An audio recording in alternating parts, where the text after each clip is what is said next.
जिसने मुझे आपसे मिलने का मौका दिया, और आप सभी का शुक्रिया कि नवरात्रि स्थापना के पहले इस शुभ दिन भी आपने कीमती समय निकाला और आप यहाँ पर उपस्थित हुए हैं।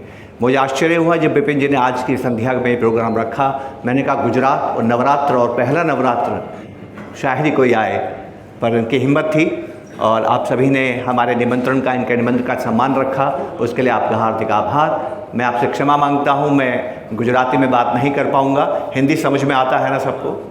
चलिए, सुपर। सबसे पहले तो मैं आपको ये बताऊँ कि जिस विषय के लिए विपिन ने मुझे बुलाया है, ये इसका मैं विद्यार्थी हूँ। ये विषय मुझे अभी भी समझ में नहीं आया है। कभी कभी यूं ही मैं अपने जी को बहलाया करता हूँ, जिन बातों को खुद नहीं समझा उनको समझाया करता हूँ।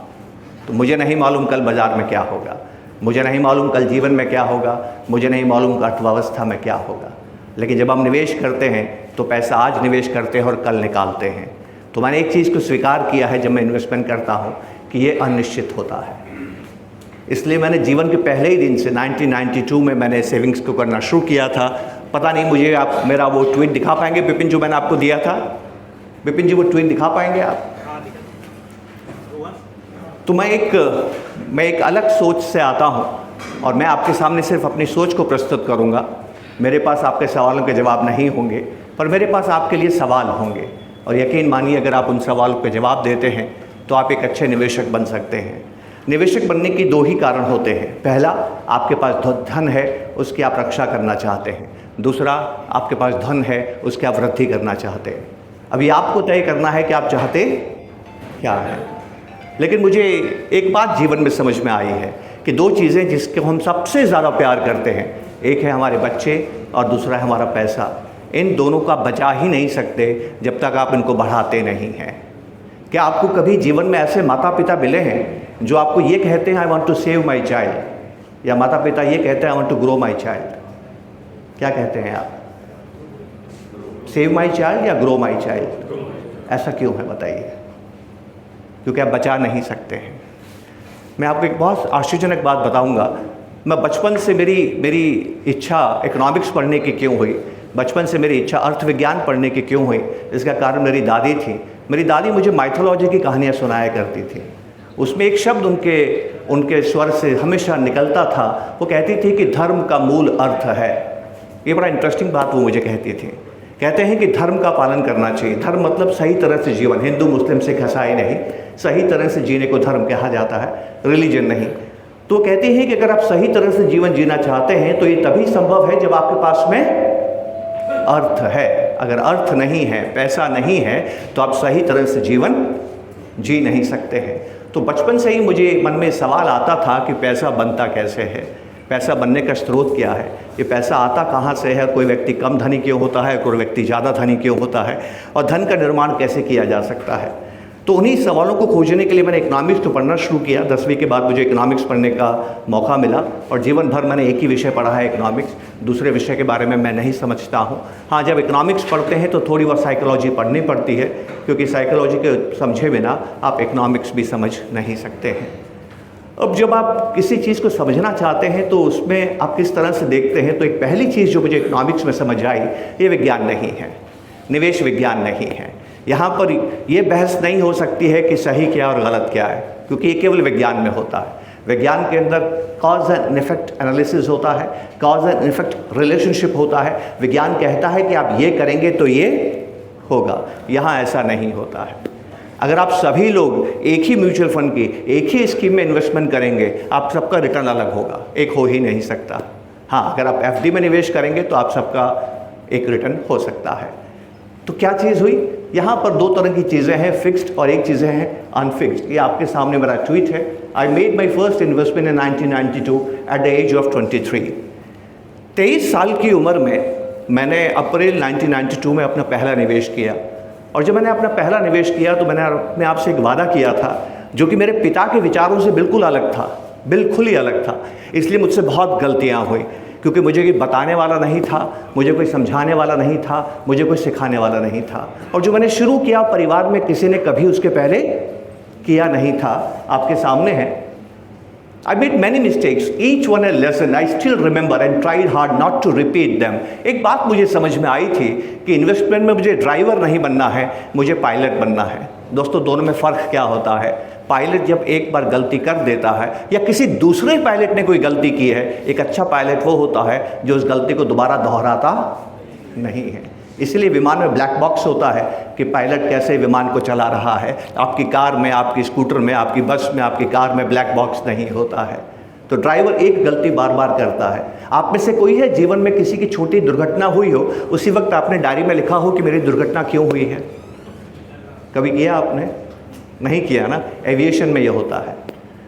तो मुझे एक बात समझ में आ गई थी कि गलतियां तो निवेश में होंगी, लेकिन मैंने अपने आप से वादा किया कि कोशिश करूंगा कि वो गलती दोबारा ना करूं। नई गलती मैं कर सकता हूं। दूसरा ये है, there were few things I was clear about from day one. पहले ही दिन से मेरे मन में क्लैरिटी थी, और वो क्लैरिटी क्या थी? I was always fixed. मैं हमेशा फिक्स्ड था कि मुझे इन्वेस्टमेंट अनफिक्स्ड करने हैं। मुझे वो इन्वेस्टमेंट नहीं करने हैं जो आपको गारंटी देते हैं, क्योंकि मैंने ये देखा है कि लाभ गारंटी देने वाले को होता है, गारंटी लेने वाले को नहीं होता है। सवाल ये था कि बैंक गारंटी कैसे देता है, बैंक के पास ब्याज आता कहाँ से है? तो इकोनॉमिक्स पढ़ के मुझे ये बात समझ में आई कि बैंक को ब्याज तो सेठ देता है, और सेठ जो ब्याज देता है उसमें से आधा वो अपने पास रखता है और आधा आपको गारंटी के नाम पे देता है। तो पहले ही दिन से मुझे समझ में आ गई, मैं बैंक के ज़रिए सेठ को पैसा नहीं दूंगा, मैं तो पैसा सेठ को सीधे ही दूंगा। अगर बैंक उनको पैसा दे के सर्वाइव कर सकता है तो मैं भी उनको पैसा दे के सर्वाइव कर सकता हूँ। तो जीवन के पहले दिन से दोस्तों मैंने क्या नहीं किया है? फिक्स डिपॉजिट्स मैंने जीवन में कभी नहीं किए, रिकरिंग डिपॉजिट्स मैंने जीवन में कभी नहीं किए, पोस्टल डिपॉजिट्स मैंने जीवन में कभी नहीं किए, मैंने नेशनल सेविंग सर्टिफिकेट में कभी निवेश नहीं किया, मैंने एंडोमेंट इंश्योरेंस प्लान्स कभी नहीं लिए, और मैंने कभी पीपीएफ में भी पैसा नहीं रखा। अब ये बात मैंने आपके सामने क्यों रखी है? क्योंकि अगर आप में से किसी ने निवेश किए हैं तो आपके विचार और मेरे विचार क्या हैं? बिल्कुल ही अलग हैं।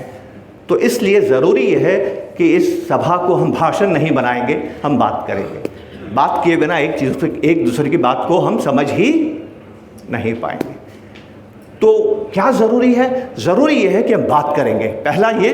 और दूसरा ये कि जब हम बात करेंगे तो खुले दिमाग से बात करेंगे।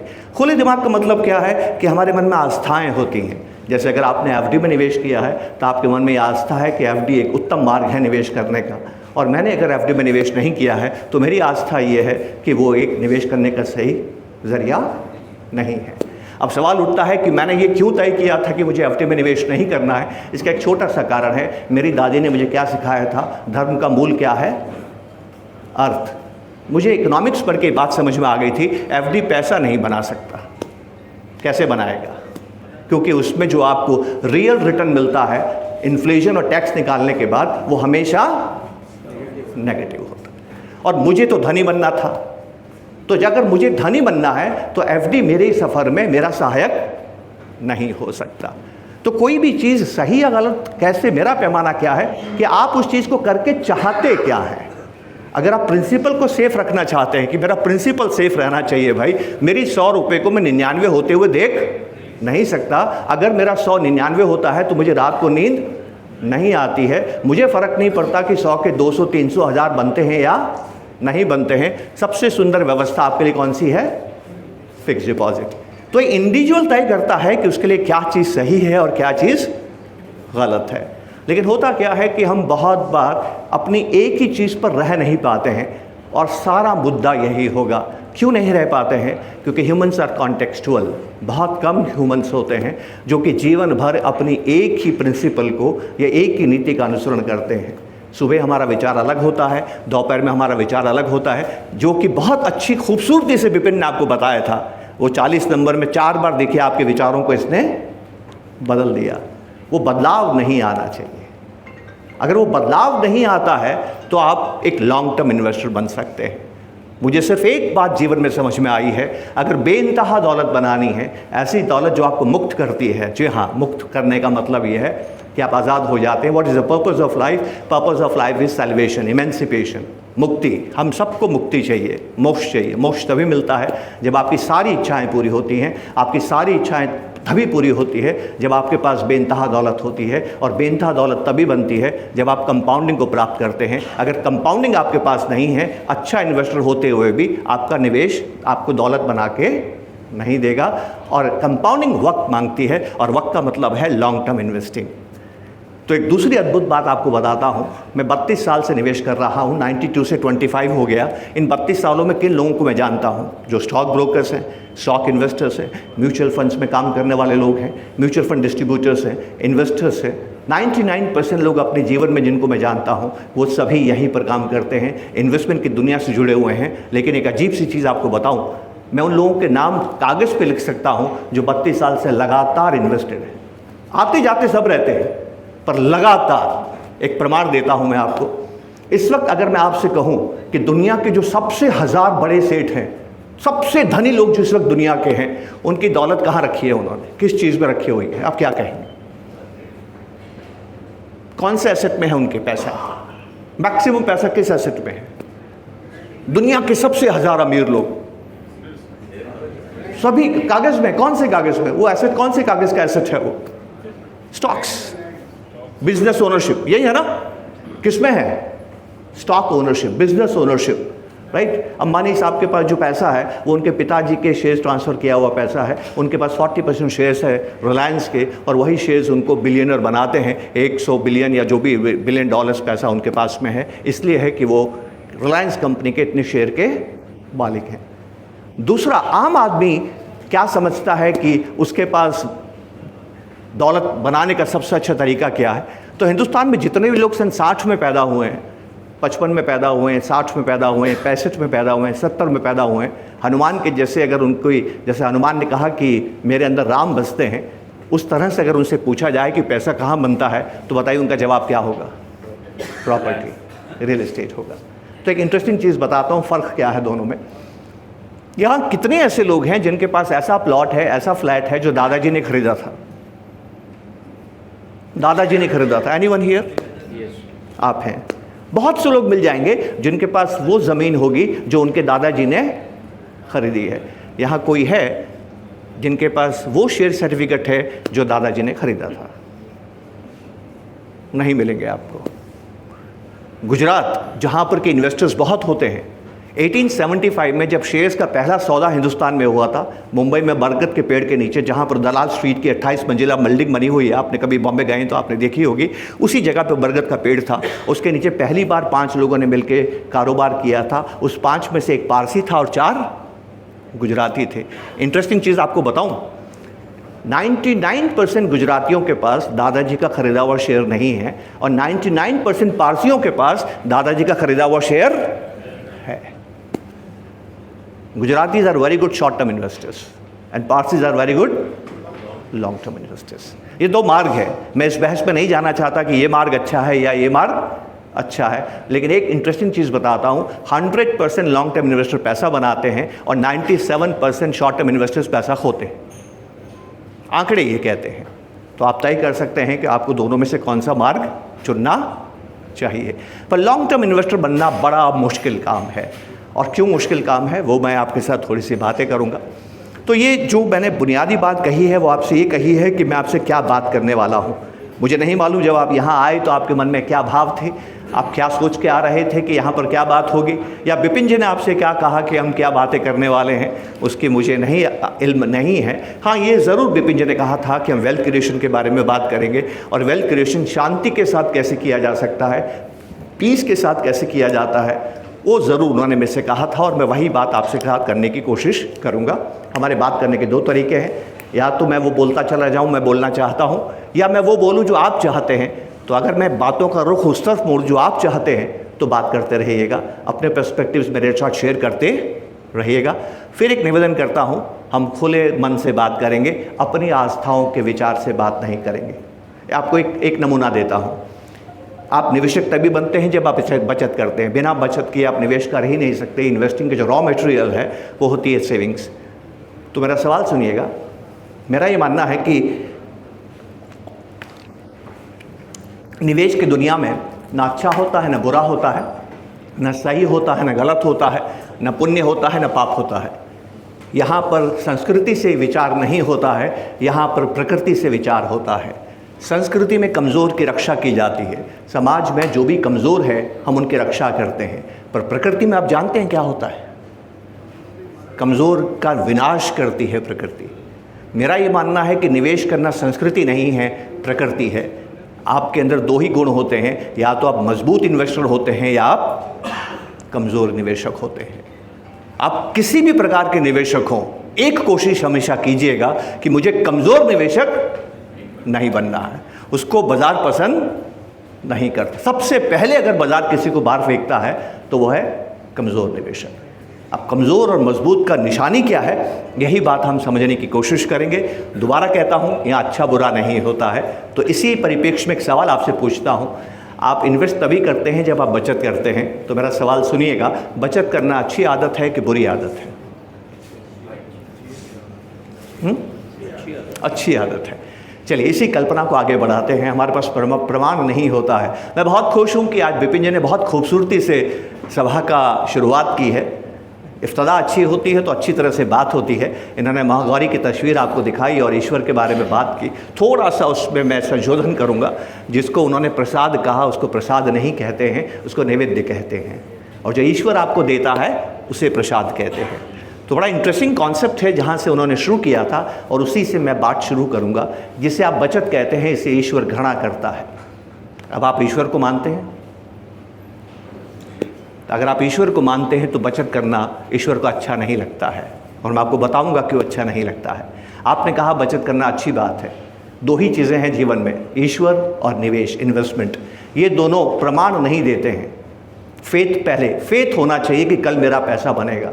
ईश्वर पे आपको फेथ होता है, ईश्वर का एविडेंस आपके पास में नहीं होता। एविडेंस होता है क्या? फेथ होता है। वैसे इन्वेस्टमेंट फेथ है, मेरा कल पैसा बनेगा। कोई आपको कह ही नहीं सकता कि मैं गारंटी दूंगा कि आपका पैसा बनेगा।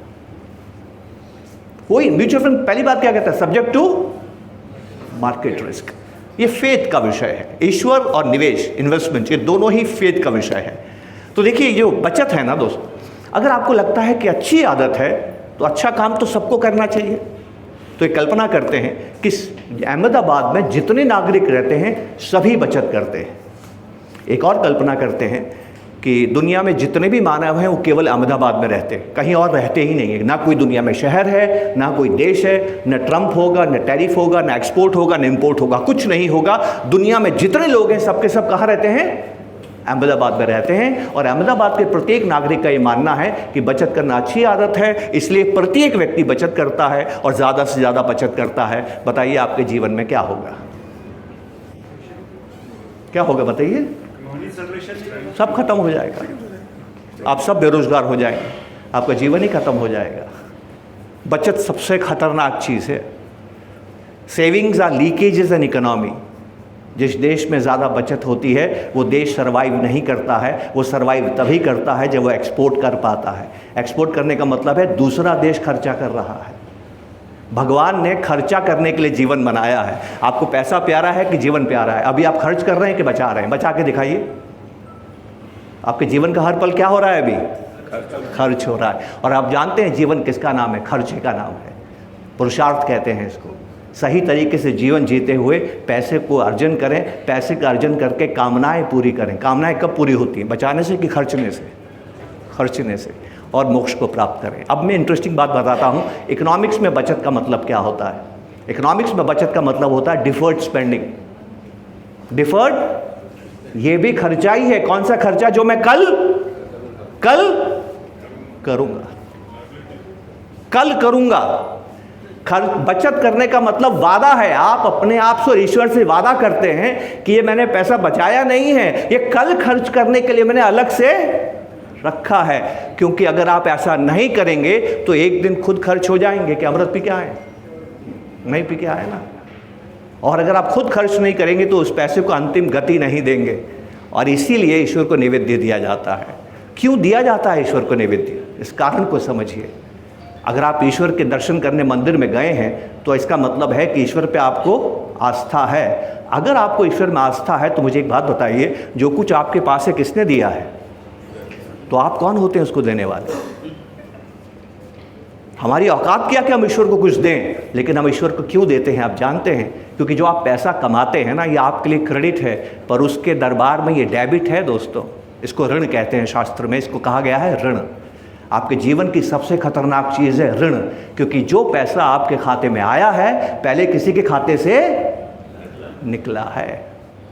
तो वो आपका इंतजार कर रहा है कि मैंने दूसरे व्यक्ति को, तेरा जीवन चलाने के लिए मैंने दूसरे के खाते से निकाला है, क्या तुझसे दूसरे का जीवन चलेगा क्या? मैं इंतजार कर रहा हूं। आपका ऋण तब उतरता है जब आप खर्चा करते हैं। तब आपको बात समझ में आई हम नैवेद्य अर्पित क्यों करते हैं? क्योंकि बिना नैवेद्य अर्पित किए ईश्वर से आपको मिल ही नहीं सकता जो आप चाहते हैं। जैसे ही आप नैवेद्य अर्पित करते हैं ना, ईश्वर छटपटाता है, क्योंकि उसके ऊपर क्या हो गया? ऋण हो गया। उसने आपसे कुछ लिया है, अब उसको लौटाना है। So what is investment? Investment is planning of spending in life, not making money. We are not here to make money, we are here to spend money so that others can survive and land can grow. तो investment का मतलब क्या होता है? इतनी ताकत अर्जित करो कि जितना आप खर्चा करना चाहो कर सको। And this is called goal based investing. ये मेरे गोल हैं, ये मेरी कामनाएं हैं, ये मेरी इच्छाएं हैं, उसके अनुसार से आप पैसा बनाने की कोशिश करते हैं। पर दुर्भाग्य ये है कि जहाँ पैसा बनता है वहाँ आप गोल बेस्ड इन्वेस्टिंग नहीं करना चाहते हैं, वहाँ आप न्यूज़ बेस्ड इन्वेस्टिंग करना चाहते हैं कि ट्रंप क्या कह रहा है। और ये दुर्भाग्य तब है जब वो खुद नहीं जानता हो क्या कह रहा है। वो जानता है कि वो खुद क्या कह रहा है, बताइए, पल पल अपनी बातें बदलता है। तो इंटरेस्टिंग क्या है कि आप किस तरह से चीज़ों को देख रहे हैं। जो रिलेटिविटी बहुत खूबसूरती से विपिन ने शुरू किया था कि 40 नंबर कैसे हैं, अच्छे हैं या बुरे हैं। ये विचार जो हमारे हैं ना, कैसी ही स्थिति निर्मित हो जाए वो विचार एक ही रहना चाहिए। तो यही हम थोड़ा सा बात करने की कोशिश करेंगे। बचत किसे कहते हैं, हम अच्छे इन्वेस्टर्स कैसे बन सकते हैं, और आने वाला समय कैसा है, और एक अच्छा इन्वेस्टर बनने के लिए हमें क्या करना होगा। ये चंद बातें हैं जो मेरे दिमाग में आती हैं और मैं आपके साथ करने की कोशिश करूंगा। इसके अलावा अगर आपके मन में कोई जिज्ञासा है, आपके पर्सपेक्टिव्स हैं, आपके सवाल जानना चाहते हैं, आप निवेश के बारे में कोई स्पेसिफिक बात जानना चाहते हैं, तो मैं ज़रूर आपके साथ करने के लिए ओपन हूँ। आप कहीं भी मुझे रोक सकते हैं और अपनी बात कह सकते हैं। देखिए, सबसे पहले अगर हम तीन जोड़े की बातें हैं जो विस्तार से मैं आपके साथ में करूँगा। पहली है, इन्वेस्टमेंट जब आप करें तो रिस्क और रिटर्न का ध्यान आपको रखना है। इसमें रिटर्न का ध्यान रखना है कि रिस्क का ध्यान रखना है, ये मैं आपसे थोड़ी सी बात करूंगा। इन्वेस्टमेंट जब आप करते हैं तो short term and long term, ये शब्द समझना बहुत ज़रूरी है। Short term and long term, ये दो शब्द अगर नहीं समझे तो इन्वेस्टमेंट आसानी से समझ में नहीं आता है। और तीसरी चीज़, थोड़ा बहुत हम बात करेंगे, ज़्यादा नहीं, इन्फ्लेशन और इंटरेस्ट रेट पे हम बात करेंगे। और इसके अलावा अगर आप सातवां शब्द कोई जानना चाहते हैं, यकीन मानिए वो शॉर्ट टर्म इन्वेस्टर के लिए ज़रूरी है, लॉन्ग टर्म इन्वेस्टर के लिए ज़रूरी नहीं है, बिल्कुल भी ज़रूरी नहीं है। सबसे पहले तो हम ये समझेंगे कि अभी का माहौल कैसा है, इस वक्त आपके घर में क्या हो रहा है। इस माहौल को हम थोड़ा समझते हैं, और उस माहौल को समझने से पहले एक और छोटी सी बात मैं आपको कहना चाहता हूँ कि हिंदुस्तान के अंदर ज़्यादातर लोग लैंड में इन्वेस्टमेंट क्यों करना चाहते हैं, प्रॉपर्टी में इन्वेस्टमेंट करना क्यों चाहते हैं, उनको प्रॉपर्टी क्यों अच्छी लगती है। आपको मैं एक बड़ी खूबसूरत बात बताता हूँ। मेरे साथ जो लोग काम करते थे वो तो म्यूचुअल फंड्स में काम करते थे। उन्होंने तनख्वाह कहाँ से कमाई? Mutual funds. पैसा बचा के इन्वेस्ट कहाँ किया? Mutual funds. और जब उनका थोड़ा बहुत पैसा बन गया तो आप जानते हैं वो पहला काम क्या करते हैं? वो पहला काम ज़मीन खरीदते हैं, बड़ा फ्लैट खरीदते हैं, बड़ा बंगला खरीदते हैं। आप जानते हैं ऐसा क्यों करते हैं? क्योंकि जब तक वो फ्लैट या बंगला नहीं खरीद ले उनको एहसास ही नहीं होता कि पैसे बन गए। उनको यकीन तभी होता है कि मैं पैसे वाला हो गया जब वो बड़ी ज़मीन खरीद लेते हैं। कौन लोग जो मेरे साथ के थे, जो 70 के पास पैदा हुए हैं, 60 के बीच, 60-70 के बीच में पैदा हुए हैं। तो आइए थोड़ा समझते हैं इसको क्या कहते हैं। इसको बोलते हैं प्राइमेसी बायस। आप जब इन्वेस्टमेंट करते हैं आपका दिमाग दो तरीके से काम करता है। आपका प्राइमेसी बायस क्या है? प्राइमेसी बायस का मतलब होता है जीवन के अंदर आपका पहली इंफॉर्मेशन क्या है, पहला आपका अनुभव क्या है, पहला आपका विचारों का निर्माण करने वाली इंफॉर्मेशन क्या है, उसको प्राइमेसी बोलते हैं। फिर आप जब आपका प्राइमेसी बायस बन जाता है तो आपके मन में आ जाता है कि मुझे ज़मीन खरीदनी चाहिए, शेयर खरीदना चाहिए या डिपॉजिट्स खरीदने चाहिए, वो आपके प्राइमेसी बायस है।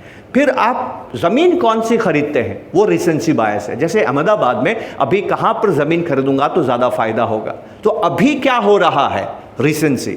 तो आपका जो विचार है आगे बढ़ता है प्राइमेसी से और अंजाम होता है रिसेंसी से। तो दोनों हम बातें करेंगे।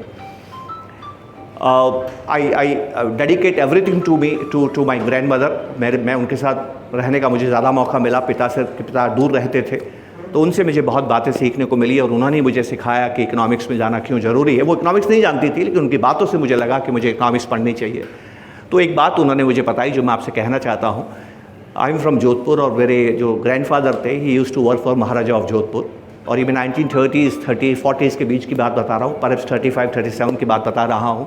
उनकी 12 रुपये की सैलरी हुआ करती थी और वो जो 12 रुपये की सैलरी उनको मिलती थी वो 12 रुपये के चंद सिक्के मिलते थे जो चांदी के हुआ करते थे। 1949 के अंदर चांदी के सिक्के आउट ऑफ सर्कुलेशन हुए मतलब बनना बंद हो गए, सर्कुलेशन नहीं, बनना बंद हो गए। और 1964 में आउट ऑफ सर्कुलेशन हो गए। जब तक चांदी का सिक्का हिंदुस्तान में चलता था तब तक रुपया 64 पैसे का होता था, और जैसे ही चांदी का रुपया ख़त्म हुआ, जो नया रुपया आया या नया जो करेंसी आया वो 100 नए पैसे का हुआ, दैट इज़ 1964। तो 1964 तक भी लोगों को चांदी के पैसे का जो प्रभाव उनके दिमाग पे था। थोड़ी इंटरेस्टिंग चीज़ आपको बताता हूँ कि मेरी दादी कभी कभी मौका मिलता था उनको, उसमें से 1 रुपया बचा लेती थी। तो उन्होंने 1 रुपया बचा लिया। 1958 में मेरे फादर की जॉब लगी, 61 में शादी हुई, तब उनकी करीब 180 रुपये के आसपास तनख्वाह थी, सरकारी नौकर थे, बैंक में अकाउंट नहीं होता था, सरकार भी आपको नकद पैसा देती थी और वो 10-10 के 18 नोट लेके आते थे।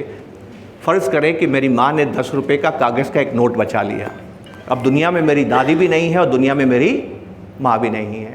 वो दादी का बचाया हुआ रुपया भी मेरे पास है और माँ का बचाया हुआ 10 रुपया भी मेरे पास है। कौन सा मेरे काम का है? कौन सा मेरे काम का है? दादी वाला।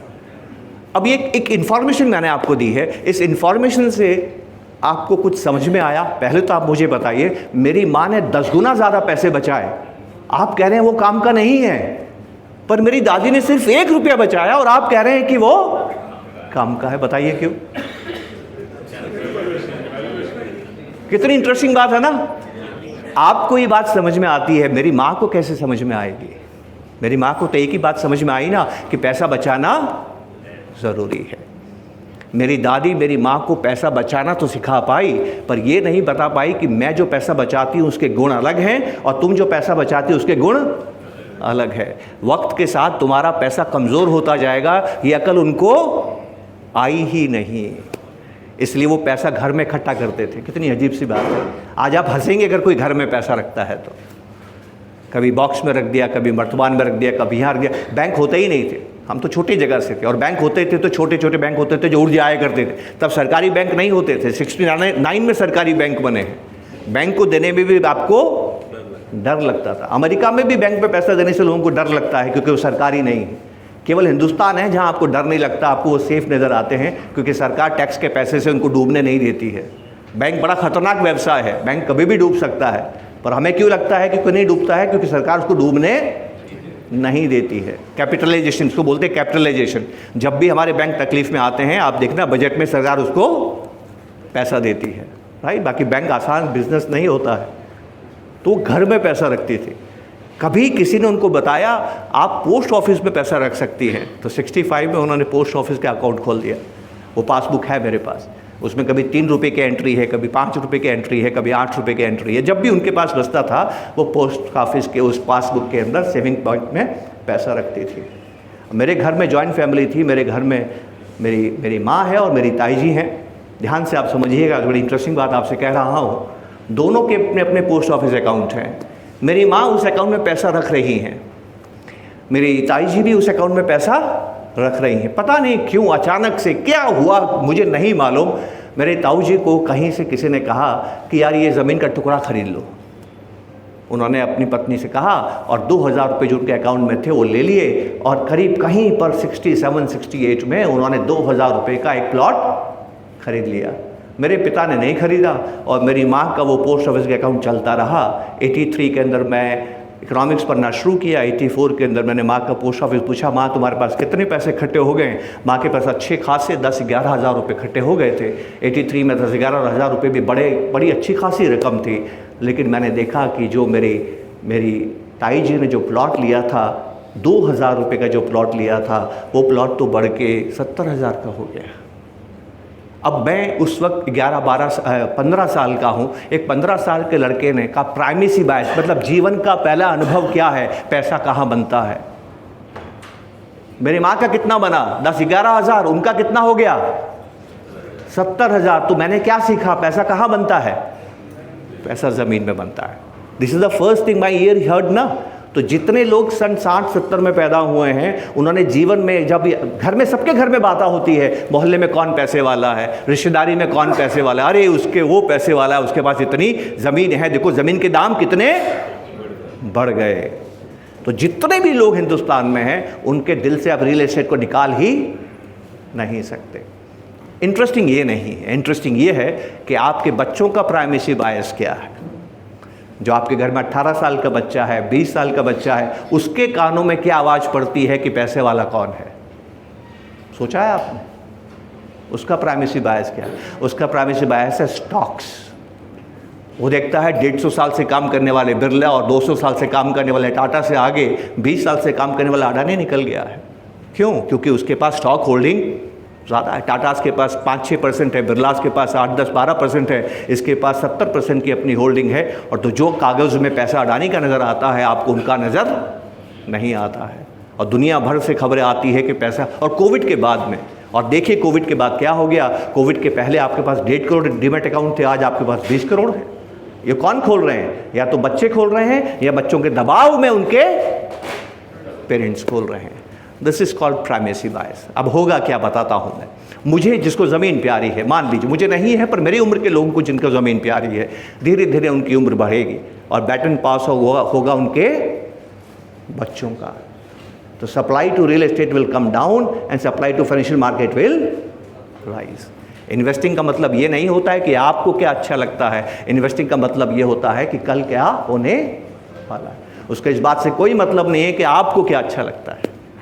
इसीलिए मैं फिर कहता हूँ कि इन्वेस्टमेंट संस्कृति नहीं होती। संस्कृति मतलब आपको क्या अच्छा लगा, इन्वेस्टमेंट प्रकृति होती है।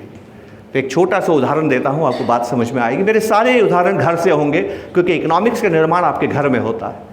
मैं यही काम करता हूँ जो आपके सामने कर रहा हूँ। इस काम को करने के लिए मुझे बहुत ज़्यादा ट्रैवल करना होता है, और ट्रैवल करता हूँ तो घर से बाहर रहता हूँ। मेरी पत्नी घर को संभालती है। एक दिन का समय था, मेरी पत्नी भी जॉब में है, गवर्नमेंट सर्वेंट है। एक दिन वो स्कूल के लिए तैयार हो रही थी। जैसे उठ के तैयार होने लगी, बाथरूम में गई तो देखा बाथरूम चौक हो गया है, नाली जो ड्रेनेज है वो चौक हो गया है। हमारा इंडिपेंडेंट हाउस है, फ्लैट नहीं है, तो सारा ख्याल हमें ही रखना होता है। तो ड्रेनेज तो एक ही होता है पूरे घर के, जो मेन ड्रेनेज है। तो उन्होंने देखा कि किचन भी सिंक काम नहीं कर रहा है, सिंक काम नहीं कर रही है। अब वो स्कूल नहीं जा सकती, स्ट्रेस हो गया, तनाव हो गया उनको स्कूल से छुट्टी लेनी होगी। वो एक व्यक्ति को फ़ोन करती है जो इस काम के लिए मदद करता है। उनका फ़ोन, उनकी किस्मत अच्छी थी कि उनका फ़ोन लग गया और वो 10 मिनट में आ भी गया। मेरी पत्नी बहुत तनाव में थी क्योंकि घर में कुछ काम नहीं हो पा रहा था। सुबह सुबह का समय था, सुबह सुबह तो आपको किचन बाथरूम बहुत ज़रूरी चाहिए होता है। तो वो स्ट्रेस में थी, स्ट्रेस में होने से उससे बात नहीं कर पाई कि इस काम को करने के तुम कितने पैसे लोगे। आते ही काम बताया उसने। 15 मिनट में ड्रेनेज को खोल दिया, सफाई कर दिया। कहा मैडम 500 रुपये। ये थोड़ी 5-6 साल पुरानी बात है, 500 रुपये। अब मेरी वाइफ उसको 500 रुपये देना नहीं चाहती है, क्योंकि ड्रेनेज खुलती है, उनका सारा तनाव खत्म हो गया, वो अपने में है, अब वो स्ट्रांग है, अब उनको टेंशन नहीं है। वो कहती 500 रुपये आप बहुत ज़्यादा मांग रहे हैं, मैं दिन भर काम करके भी 15 मिनट में 500 रुपये नहीं कमाती हूँ, इतना थोड़ी पैसा मिलता, तुमने किया क्या, इतना सा कचरा बाहर निकाला। उनकी बहस सुन के मेरी माँ बाहर आती है। मेरी माँ पूछती है माजरा क्या है। तो मेरी पत्नी कहती है कि ये इनको मैंने बुलाया था नाली साफ़ करने के लिए, इन्होंने नाली साफ़ की है। माँ नाली को देखती है, माँ थोड़े से कचरे को देखती है, फिर उसको बोलती देख भैया, पता नहीं मेरे बहू ने तेरे को 200 रुपये क्यों बोले हैं, तेरा काम तो 20 रुपये का है, पर इसने 200 बोला है तो 50 ले जा। अब वो परेशान, ये मैडम तो सीधा 20 रुपये पे आ गई और 50 रुपये भी एहसान करके दे रही हैं। तो झगड़ा और ज़्यादा बढ़ गया, इनका ज़्यादा झगड़ा हो गया। तो आवाज़ सुन के मेरा बेटा उठ के बाहर आता है, बेटा जो कॉलेज जाता है। बेटा देखता है माजरा क्या, वो अपनी माँ का हाथ पकड़ के अंदर लेके जाता है, और जब वो अंदर लेके जाता है फिर माँ को समझाता है, माँ आप स्कूल क्यों नहीं गई, इसी काम की वजह से नहीं गई। अगर आप प्राइवेट नौकर होती तो एक छुट्टी के 5,000 रुपये आपके कट जाते ही, तो 500 रुपये मांग रहा। आपकी 1.5 लाख की तनख्वाह है तो आपका कितना हो गया, एक दिन का 5,000 रुपया हो गया। अगर आप प्राइवेट में होती तो आपका कितना कटता पैसा इस काम के लिए, 5,000 रुपया। आपको इसको 500 देने में दिक्कत आ रही है, आप इसको 500 रुपया दीजिए, टिप 50 रुपये की और दीजिए ताकि अगली बार भी ये वक्त पर आए जैसे आज वक्त पर आया है। बहरहाल चीज़ बात ख़त्म हो गई। उसके बाद मैं घर आता हूँ तो मेरी पत्नी नाराज़ है और मेरे को कहती है कि अपने बच्चे को वैल्यू फॉर मनी सिखाइए। ये इतना बदतमीज़ है कि वहाँ आके बोलता है कि 500 रुपये दीजिए। क्या पैसे पेड़ पे उगते हैं? हम कितनी मेहनत करके पैसा लाते हैं और ये बोलता है कि 500 रुपये दे दीजिए। अब दोस्तों, बहस ये नहीं है कि मेरी माँ ने वैल्यू को सही तय किया, बहस ये भी नहीं है कि मेरी पत्नी सही वैल्यू तय कर रही है या मेरा बेटा वैल्यू तय कर रहा है। मैं इस बहस में नहीं जाना चाहता हूँ कि कौन सही है और कौन गलत है। मैं सिर्फ आपसे एक बात पूछना चाहता हूँ, आपके विचार से अगर आप आज 2025 में इन्वेस्टमेंट करते हैं, 2030 में अपना इन्वेस्टमेंट वापस निकालते हैं 5 साल के बाद, 2035 में अपना पैसा वापस निकालते हैं, 2040 में अपना पैसा निकालते हैं, जब भी भविष्य में अपना पैसा वापस निकालते हैं, ये जो आने वाला भविष्य जो हिंदुस्तान बनेगा, इसको मेरी माँ बनाएगी, मेरी पत्नी बनाएगी कि मेरा बेटा बनाएगा? कौन बनाएगा? तो आने वाला हिंदुस्तान कौन बना रहा है? बेटा बना रहा है। तो जब आप इन्वेस्टमेंट करेंगे तो किसके व्यवहार पे गौर करेंगे? सही या गलत छोड़ दीजिए, किसके व्यवहार पे गौर करेंगे? बस ये आपको करना है। आप क्या सोचते हैं इंपॉर्टेंट नहीं है। अगर मेरी माँ को इन्वेस्टमेंट करना और मेरी माँ ये सोचती है कि इस काम के 20 रुपये, तो वो गलत है, क्योंकि इन्वेस्टमेंट जिस देश में कर रही है उस देश को मेरी माँ अब नहीं बना रही है। उनका कंट्रीब्यूशन जो होना था हो गया, अब वो दुनिया में भी नहीं है, चली गई वो, राइट। तो इंटरेस्टिंग ये नहीं है कि आप क्या सोच रहे हैं, इंटरेस्टिंग ये है कि आने वाला समय जो निर्माण होगा, समाज, आने वाले समाज की जो रूपरेखा बनेगी, आने वाला समाज जो होगा वो कौन बनाने वाला है। उस दिन मुझे एक बात समझ में आई, जब मैं घर वापस आया तो मेरी पत्नी नाराज़ थी। मेरी पत्नी ने कहा कि अपने बेटे से बात कीजिए और बेटे को समझाइए कि वो ऐसा क्यों सोचता है। मैंने आया, उसके साथ बहुत बात की। मैंने उसको 10 मिनट भाषण पिलाया कि तुझे कैसे सोचना चाहिए, वैल्यू फॉर मनी को कैसे देखना चाहिए, इस तरह से तेरे को नहीं सोचना चाहिए। उसने मुझे वापस कुछ कहा, वो मैं आपके साथ साझा करना चाहता हूँ। और उस दिन मेरे को एक और अकल आई कि इकोनॉमिक्स काम कैसे करती है। इकोनॉमिक्स में साइकिल्स होती हैं दोस्तों, शॉर्ट टर्म होती हैं, मीडियम टर्म होती है, लॉन्ग टर्म होती है। अब हम एक लॉन्ग टर्म साइकिल को देख रहे हैं। ये साइकिल्स क्या होती हैं? इकोनॉमिक्स कभी सीधी नहीं चलती है, वो हमेशा संतुलन ढूंढती है। और संतुलन ढूंढने के लिए उसमें क्या होते हैं? उतार चढ़ाव होते हैं। जीवन में भी उतार चढ़ाव, जीवन में भी आप संतुलन ढूंढते हैं, कुछ सही और गलत नहीं होता है। इकोनॉमिक्स, जीवन और निवेश, ये तीनों चीज़ें संतुलन ढूंढती है। ये रोप वॉक जैसे है। जब आप रोप वॉक करते हैं, रस्सी पे जब आप चलते हैं, तो आप कभी यहाँ झुकते हैं और कभी यहाँ झुकते हैं। आप बहस नहीं कर सकते कि कहाँ झुकना चाहिए। यहाँ ज़्यादा झुक गए तो आपको वापस यहाँ, अगर आप गिर जाए नहीं तो आप गिर जाएंगे। तो ध्यान से समझिएगा जो मैं कहने जा रहा हूँ। और एक बहुत ही ऐसी बात आपसे कहने जा रहा हूँ जो मुझे जीवन में बहुत बाद में समझ में आई है। बचत करने में ख़तरा क्या है? बचत एक अच्छी चीज़ है। बचत आपको निवेश करने के लिए रॉ मटेरियल देती है। निवेश करके आप पैसा बनाते हैं, पैसा बना के आप ज़्यादा खर्च कर सकते हैं, ज़्यादा खर्च करके खुद को भी सुखी कर सकते हैं और भगवान को भी खुश कर सकते हैं। तो बचत इतनी प्यारी चीज़ है। पर उस बचत को करने में ख़तरा क्या है? एक बड़ा ख़तरा है। वो ख़तरा मुझे बेटे ने सिखाया, बड़ा इंटरेस्टिंग है। तो जब मैंने उसको भाषण दे दिया अपना, तो उसने मुझसे क्या कहा और मुझे क्या समझ में आया वो मैं आपको बताता हूँ। 1958 में जब मेरे पिता काम कर रहे थे, वो घर में अकेले कमाने वाले थे। मैंने अपने दादा का जिक्र किया कि वो महाराजा ऑफ जोधपुर के यहाँ काम करते थे, लेकिन 1952 में जोधपुर राजस्थान में इंटीग्रेट हो गया। तो इंटीग्रेट हो गया मतलब क्या हुआ? राजा खत्म हो, राजशाही खत्म हो गई। और राजशाही जैसे खत्म हुई, वो जिस डिपार्टमेंट में काम करते हैं वो डिपार्टमेंट, एक नया कलेक्टर आया, उसके अंडर चला गया। तो मेरे दादाजी को सहन नहीं हुआ। मैं महाराजा को सलाम करने वाला आदमी कलेक्टर को सलाम क्यों करेगा? उन्होंने नौकरी को छोड़ दिया। अब वो कोई नौकरी करने वाला घर में नहीं है। 58 में 8 खाने वाले हैं। मेरे पिता को जॉब लगती है, उनका सारा पैसा खर्च हो जाता है और 26-27 तारीख के बाद अगली तनख्वाह का इंतज़ार होता है। ऐसा ही चलता है 15 साल तक। मैं पैदा हुआ तब तक भी यही चलता है। मैं बड़ा हो गया, 6ठी 7वीं में पहुंच गया, तब तक भी मैंने यही देखा कि मेरे पिता बचत नहीं कर पाते थे। अब मेरे पिता बचत नहीं कर पा रहे हैं, तो मैं क्या समझता हूं कि उनकी तकलीफ़ ये है कि उनके पास क्या नहीं है? बचत नहीं है। तो मैंने क्या सीखा? मैं कैसे रिएक्ट करूँगा कि मुझे जीवन में मौका मिलते ही पहला काम क्या करूँगा? बचत करूँगा। तो पहली नौकरी की पहली कमाई से ही मैंने बचत करना शुरू किया, क्योंकि बचत का महत्व मुझे मालूम था। क्यों मालूम था? कि उसके बिना मेरे पिता को तकलीफ़ देखनी होती थी। अब बचत मैं कैसे करता हूँ? 100 रुपये कमाता हूँ, 100 खर्च करता हूँ तो शून्य बचत। 100 रुपये कमाता हूँ, 90 खर्च करता हूँ तो 10 रुपये की बचत, 80 खर्च करता हूँ तो 20 की बचत, 70 खर्च करता हूँ तो 30 की बचत। तो बचत आप कैसे करते हैं? जब आप खर्चा नहीं करते। बचत कब होगी? जब आप खर्चा नहीं करेंगे। तो ध्यान से मेरी बात समझिएगा। एक आदमी जो जीवन की पहली कमाई से बचत कर रहा है, हर महीने बचत कर रहा है, हर साल बचत कर रहा है, सालों साल बचत कर रहा है, खर्चा नहीं करके बचत कर रहा है, उसके स्वभाव में क्या हो जाएगा? उसके स्वभाव में क्या प्रभाव पड़ेगा? एग्जैक्टली, वो खर्चना भूल जाएगा। जबकि खर्चा होता क्या है? खर्चा होता क्या है? कल का खर्चा। तो मैंने बचत क्यों सीखी? मैंने बचत ऐसे सीखी कि मेरे पिता के पास बचत नहीं थी। अब इकोनॉमिक्स, भगवान को तो संतुलन करना है ना, दुनिया को तो चलना है। इकोनॉमिक्स इक्विलिब्रियम ढूंढती है। इकोनॉमिक्स को ये पसंद में नहीं कि व्यक्ति सारा खर्च कर रहा है, इकोनॉमिक्स को ये पसंद में नहीं कि व्यक्ति खर्च नहीं कर रहा है। अब उसको संतुलन ढूंढना है।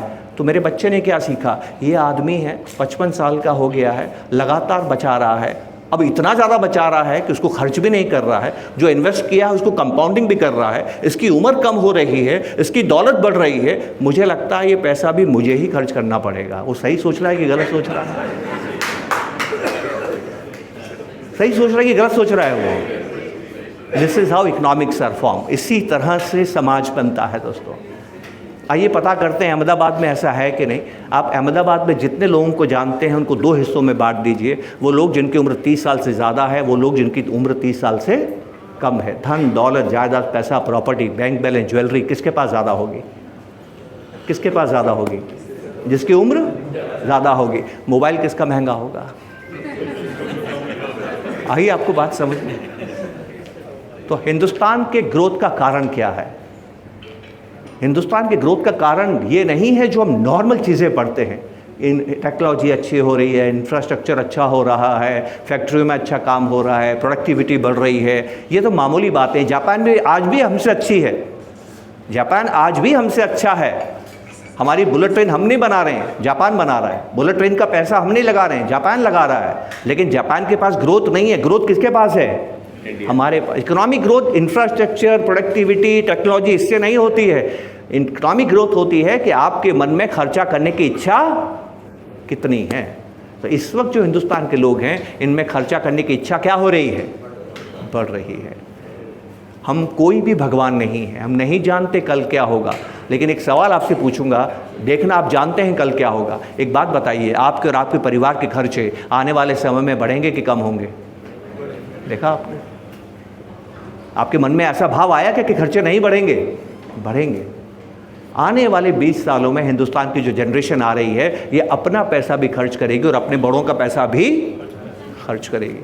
तो एक जनरेशन में 2 जनरेशन का पैसा खर्च होगा तो हिंदुस्तान की जीडीपी ग्रोथ रेट, हाँ एक मिनट, एक कंप्लीट कर लूँ, then I will come to you. तो हिंदुस्तान के अंदर अगले वाले 20 सालों में आप क्या देखेंगे कि आपके जो खर्चा जो कर रहे हैं, जो स्पेंडिंग आप कर रहे हैं, वो बहुत तेज़ी से बढ़ रही है। और इसी कारण से इंडिया को क्या कहा जा रहा है? India is a domestic consumption story, India is not a export story. अब साहब का जरा बात सुन ले। Yes sir. सर, जो आपने ये कहा कि जो नेक्स्ट जनरेशन है, हाँ, वो भी आपका ही खर्चा करेगी।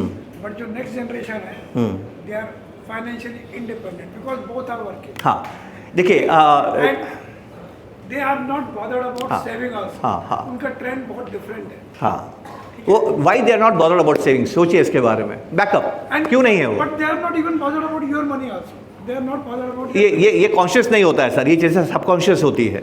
आपका बच्चा अगर सेविंग्स के बारे में बॉदर नहीं करता है, इसका रीज़न क्या है कि आपने उसको वेल ऑफ रखा है। आपने उसको कभी नहीं बोला कि बेटा तेरे को सॉक्स अगले महीने दिला देंगे, अभी मेरे पास पैसे खत्म हो गए हैं, है ना। मेरे तो जीवन में अगर ज्योमेट्री बॉक्स इस महीने खरीदा है तो किताब अगले महीने खरीदी है, राइट। देखिए आप, मैं ये नहीं कहता। हाँ, आज हमारे बच्चे सब एम्प्लॉयमेंट में हैं, राइट।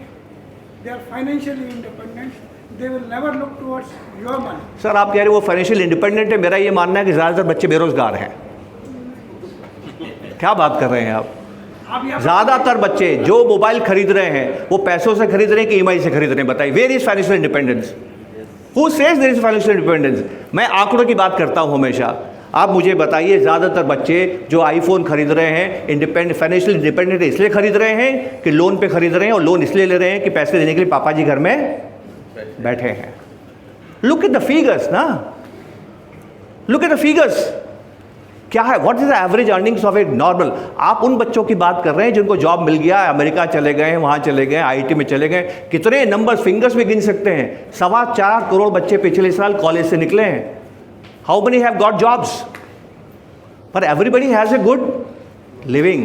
देखिए आप उनके कपड़े, उनके डीमैट अकाउंट्स देखिए, उनकी सेविंग्स देखिए, उनके सेविंग्स नहीं, उनके इन्वेस्टमेंट्स देखिए। आधे लोगों को तो मैं जानता हूँ बच्चों को जिन्होंने जो पैसा स्टॉक्स में लगाया है ना, पापा से लेके लगाया है। आप ढूंढिए, आपको मिलेंगे ऐसे बच्चे।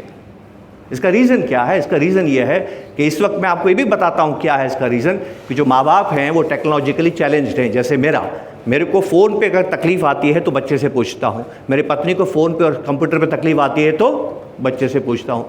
मेरी पत्नी तो जब मेरा बच्चा 8 साल का था तब से उससे पूछ रही है कि मुझे फ़ोन कैसे चलाना है। मेरी पत्नी को सारा काम अपलोड और डाउनलोड अभी कंप्यूटर्स पे करने होते हैं। कौन मदद करता है? बच्चा मदद करता है। जब भी तकलीफ़ आती है किसके पास जाती है? अपने बच्चे के पास जाती है। एक बात बताइए, वो बच्चा अपनी माँ को देख के सोचता है कि मेरी माँ, कॉन्शियसली, सबकॉन्शियसली क्या सोचता होगा? बाप तो मैं हूँ, मैं सिखाता हूँ उसको।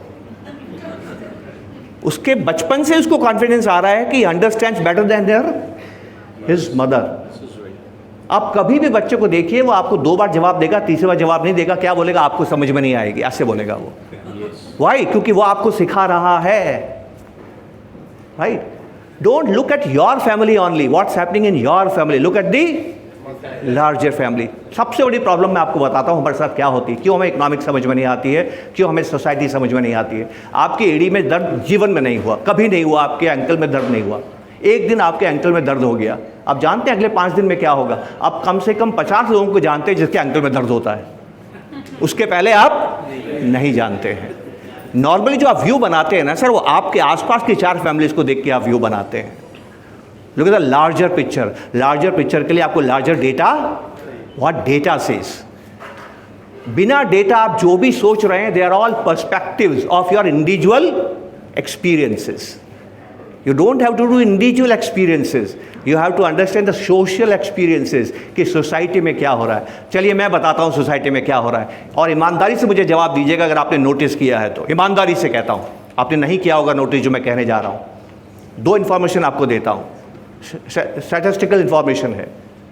पिछले 3 साल से हिंदुस्तान के अंदर जो बच्चे कॉलेज पास करके निकल रहे हैं, कॉलेज पास करके निकल रहे हैं, क्या एज होती है उनकी? 21 से 25। इंजीनियर है तो 21 के आसपास, डॉक्टर है तो 25 के आसपास। तो जो भी बच्चे इंजीनियरिंग करके, डॉक्टरी करके, MBA करके निकल रहे हैं 21 से 25 साल की उम्र में, उनकी संख्या बढ़ रही है। जैसे पिछले साल 4.25 करोड़ बच्चे निकले हैं, तो उसके 1 साल पहले 4 करोड़ बच्चे निकले हैं, तो उनकी संख्या बढ़ रही है। और पिछले 3 साल से जो बच्चे फर्स्ट में एडमिशन लेते हैं, उनकी संख्या लगातार कम हो रही है। अब मैंने आपको एक पीस ऑफ इंफॉर्मेशन दिया है, बताइए इसका आपके जीवन पे क्या फर्क पड़ेगा, how it will impact your life. I give you piece of information. अच्छा, आप में से कितने लोगों ने नोटिस किया था कि ये हो रहा है? नहीं किया ना? तो आप जो भी बात करेंगे वो आपके इंडिविजुअल एक्सपीरियंसेस है, नॉट डेटा। इकोनॉमिक्स समझनी तो डेटा देखिए, डेटा क्या आ रहा है। एक आपके अंदर गलत फहमी है, महंगाई बढ़ रही है। सभी लोग क्या बोलते हैं? महंगाई। आप जानते हैं तकलीफ क्या दुनिया में? महंगाई नहीं बढ़ रही है। एक होमवर्क देता हूं आपको, पिछले महीने आप गेहूं खाते हैं कि चावल खाते? दोनों खाते। पिछले महीने कितने का खरीदा कागज़ पे लिखिए। 20 साल पहले कितने का खरीदा कागज़ पे लिखिए, और बताइए क्या रेट ऑफ ग्रोथ है। It will not be 2%। और आपकी इनकम कितनी बढ़ी होगी 20 साल में? It will not be 2%। Farmers are dying, there is no inflation. कितना दूध का दाम बढ़ा है बताइए। आप 1 लीटर दूध अभी कितने का खरीदे और 20 साल पहले कितने का खरीदे थे? As a percentage of total income दूध अभी महंगा है कि तब महंगा था बताइए? There is inflation. आप 20 साल पहले तेल कितने का खरीदते थे, आज तेल कितने का खरीदते हैं? तनख्वाह ज़्यादा बढ़ी है कि इन चीज़ों का दाम ज़्यादा बढ़ा है? गोल्ड में तो different gold is asset, gold is not commodity, gold is asset. मैं जुलाई 1994 में पहली बार हवाई जहाज में बैठ के दिल्ली से मैं आया जोधपुर, पहली बार। 4,637 रुपये का टिकट आज भी मेरे पास है, क्योंकि पहली बार बैठा था। पिछले महीने 5,000 रुपये में आया। Where is inflation. 93 में मैं बॉम्बे काम करने गया, मैंने कोल्ड गोल्ड का रेफ्रिजरेटर खरीदा 7,500 का, 100 पैसे लीटर का। आज कितने का आता है? 8,000 का आता है। Where is inflation? नहीं है इन्फ्लेशन। 1999 में मैंने अल्टो कार खरीदी 3.25 लाख रुपए में, आज कितने की आती है? 4 लाख रुपए की। Where is inflation? लेकिन किसी को भी पूछो वो क्या बोलता है? महंगाई बढ़ रही है। जब तक आप परसेप्शन की दुनिया में रहेंगे फैसला सही नहीं कर पाएंगे। आंकड़े देखिए, आंकड़े क्या कहते हैं, है ना, और आंकड़े से समझ में आता है कि दुनिया में हो क्या रहा है। तो what is interesting to note in India is very simple कि इंडिया में आने वाला समय कैसा है। मैं आपको खर्चने की इच्छा बताता हूँ, ध्यान से आप समझिएगा। एक चीज़ हो रही है इंडिया में इस वक्त, फाइनेंशियल वर्ल्ड में सबसे ज़्यादा क्या बढ़ रहा है बताइए? फाइनेंशियल वर्ल्ड में, फाइनेंशियल वर्ल्ड में क्या होता है? सेविंग्स होती है, इन्वेस्टमेंट होता है, डिपॉजिट्स होता है, स्टॉक में इन्वेस्टमेंट होता है, गोल्ड परचेजेस होते हैं, और ये है एसेट साइड। एक है लायबिलिटी साइड, लोन्स। लोग लोन लेके पैसा खर्च करते हैं, वो भी फाइनेंस है। आप जानते हैं फाइनेंशियल वर्ल्ड में इस वक्त सबसे ज़्यादा ग्रोथ किस में है? लोन में है। बताइए, तो अगर आप फाइनेंशियली वेल ऑफ है जो आप कह रहे हैं, तो लोन क्यों बढ़ रहा है? फाइनेंशियल वेल ऑफ लोग लोन लेते हैं क्या? लोन कौन लेता है? और इस हिंदुस्तान में आई चैलेंज यू, अगर आप इस बात का सही जवाब दें, सबसे ज़्यादा लोन कौन से बढ़ रहे हैं? नो, सेकंड हो गए वो, सेकंड हो गए वो। No, yes, no. मैंने इसीलिए चैलेंज दिया था आपको, क्योंकि आप सब अच्छे परिवारों से हैं, इसलिए आप महसूस नहीं कर रहे हैं। आप उन्हीं लोगों के साथ उठते बैठते हैं जो आपके जैसे हैं। आप उन हिंदुस्तानियों को नहीं जानते जो आपके जैसे नहीं है। इस वक्त हिंदुस्तान में सबसे ज़्यादा लोन बढ़ रहा है गोल्ड लोन, उस देश में जहाँ सोना गिरवी रखना अपशुकन माना जाता है।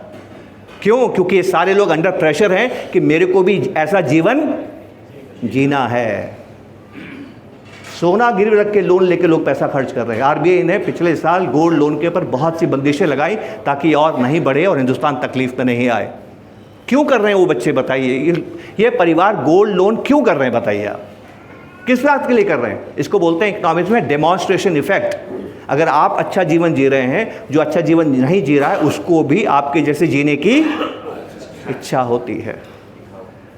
मैं उस देश की बात कर रहा हूं जिस देश में मेरे पिता ये कहते थे कि उधार लेके खर्च करना बुरी बात है। मैं उस देश की बात कर रहा हूं, उस देश में ये हो रहा है। अब आप कहेंगे बुरी बात है, अगर आप ये कहेंगे तो फिर मुझे एतराज़ है। अगर आप ये कहते हैं कि लोग लोन लेके पैसा खर्च कर रहे हैं तो ये बुरी बात है, तो मुझे फिर एतराज़ है, क्योंकि आप लोग कौन है बताइए? पहले ये तय कीजिए आप कौन बैठे हैं यहाँ पे। आप एक रूप में नहीं है दुनिया में, आप अनेकों रूप में रहते हैं। तो आपको स्थित प्रज्ञ होना होता है किसी चीज़ को सही या गलत देखने से पहले। व्हाट इज स्थित प्रज्ञ? मैं जब पिता से बात करता हूँ तो बोलता हूँ आप, क्योंकि मैं बेटा हूँ। पर जब मैं बेटा से बात करता हूँ तो बोलते हो तुम, क्योंकि मैं पिता हूँ। मैं पिता हूँ, लेकिन पिता से बात करूँगा तो भूल जाऊँगा कि मैं पिता हूँ। क्या याद रखूँगा? कि मैं बेटा हूँ। तो जिस रूप में आप यहाँ बैठे हैं उस रूप को याद रखिएगा। आप किस रूप में यहाँ बैठे हैं बताइए? इन्वेस्टर। और इन्वेस्टर किसका साथी होता है? व्यापारी का। और व्यापारी को कौन चाहिए? ग्राहक। और ग्राहक लोन लेके अगर चीज़ें खरीद रहा है, अच्छी बात है कि बुरी बात है? अच्छी बात है। तब जाके सही फैसला होता है। आप किस रूप में हैं?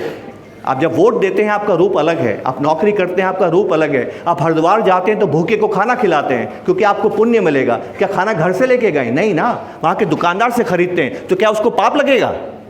जो आपसे पैसे में बेच रहा है, नहीं, उसको पाप नहीं लगेगा, वो अपना कर्म कर रहा है।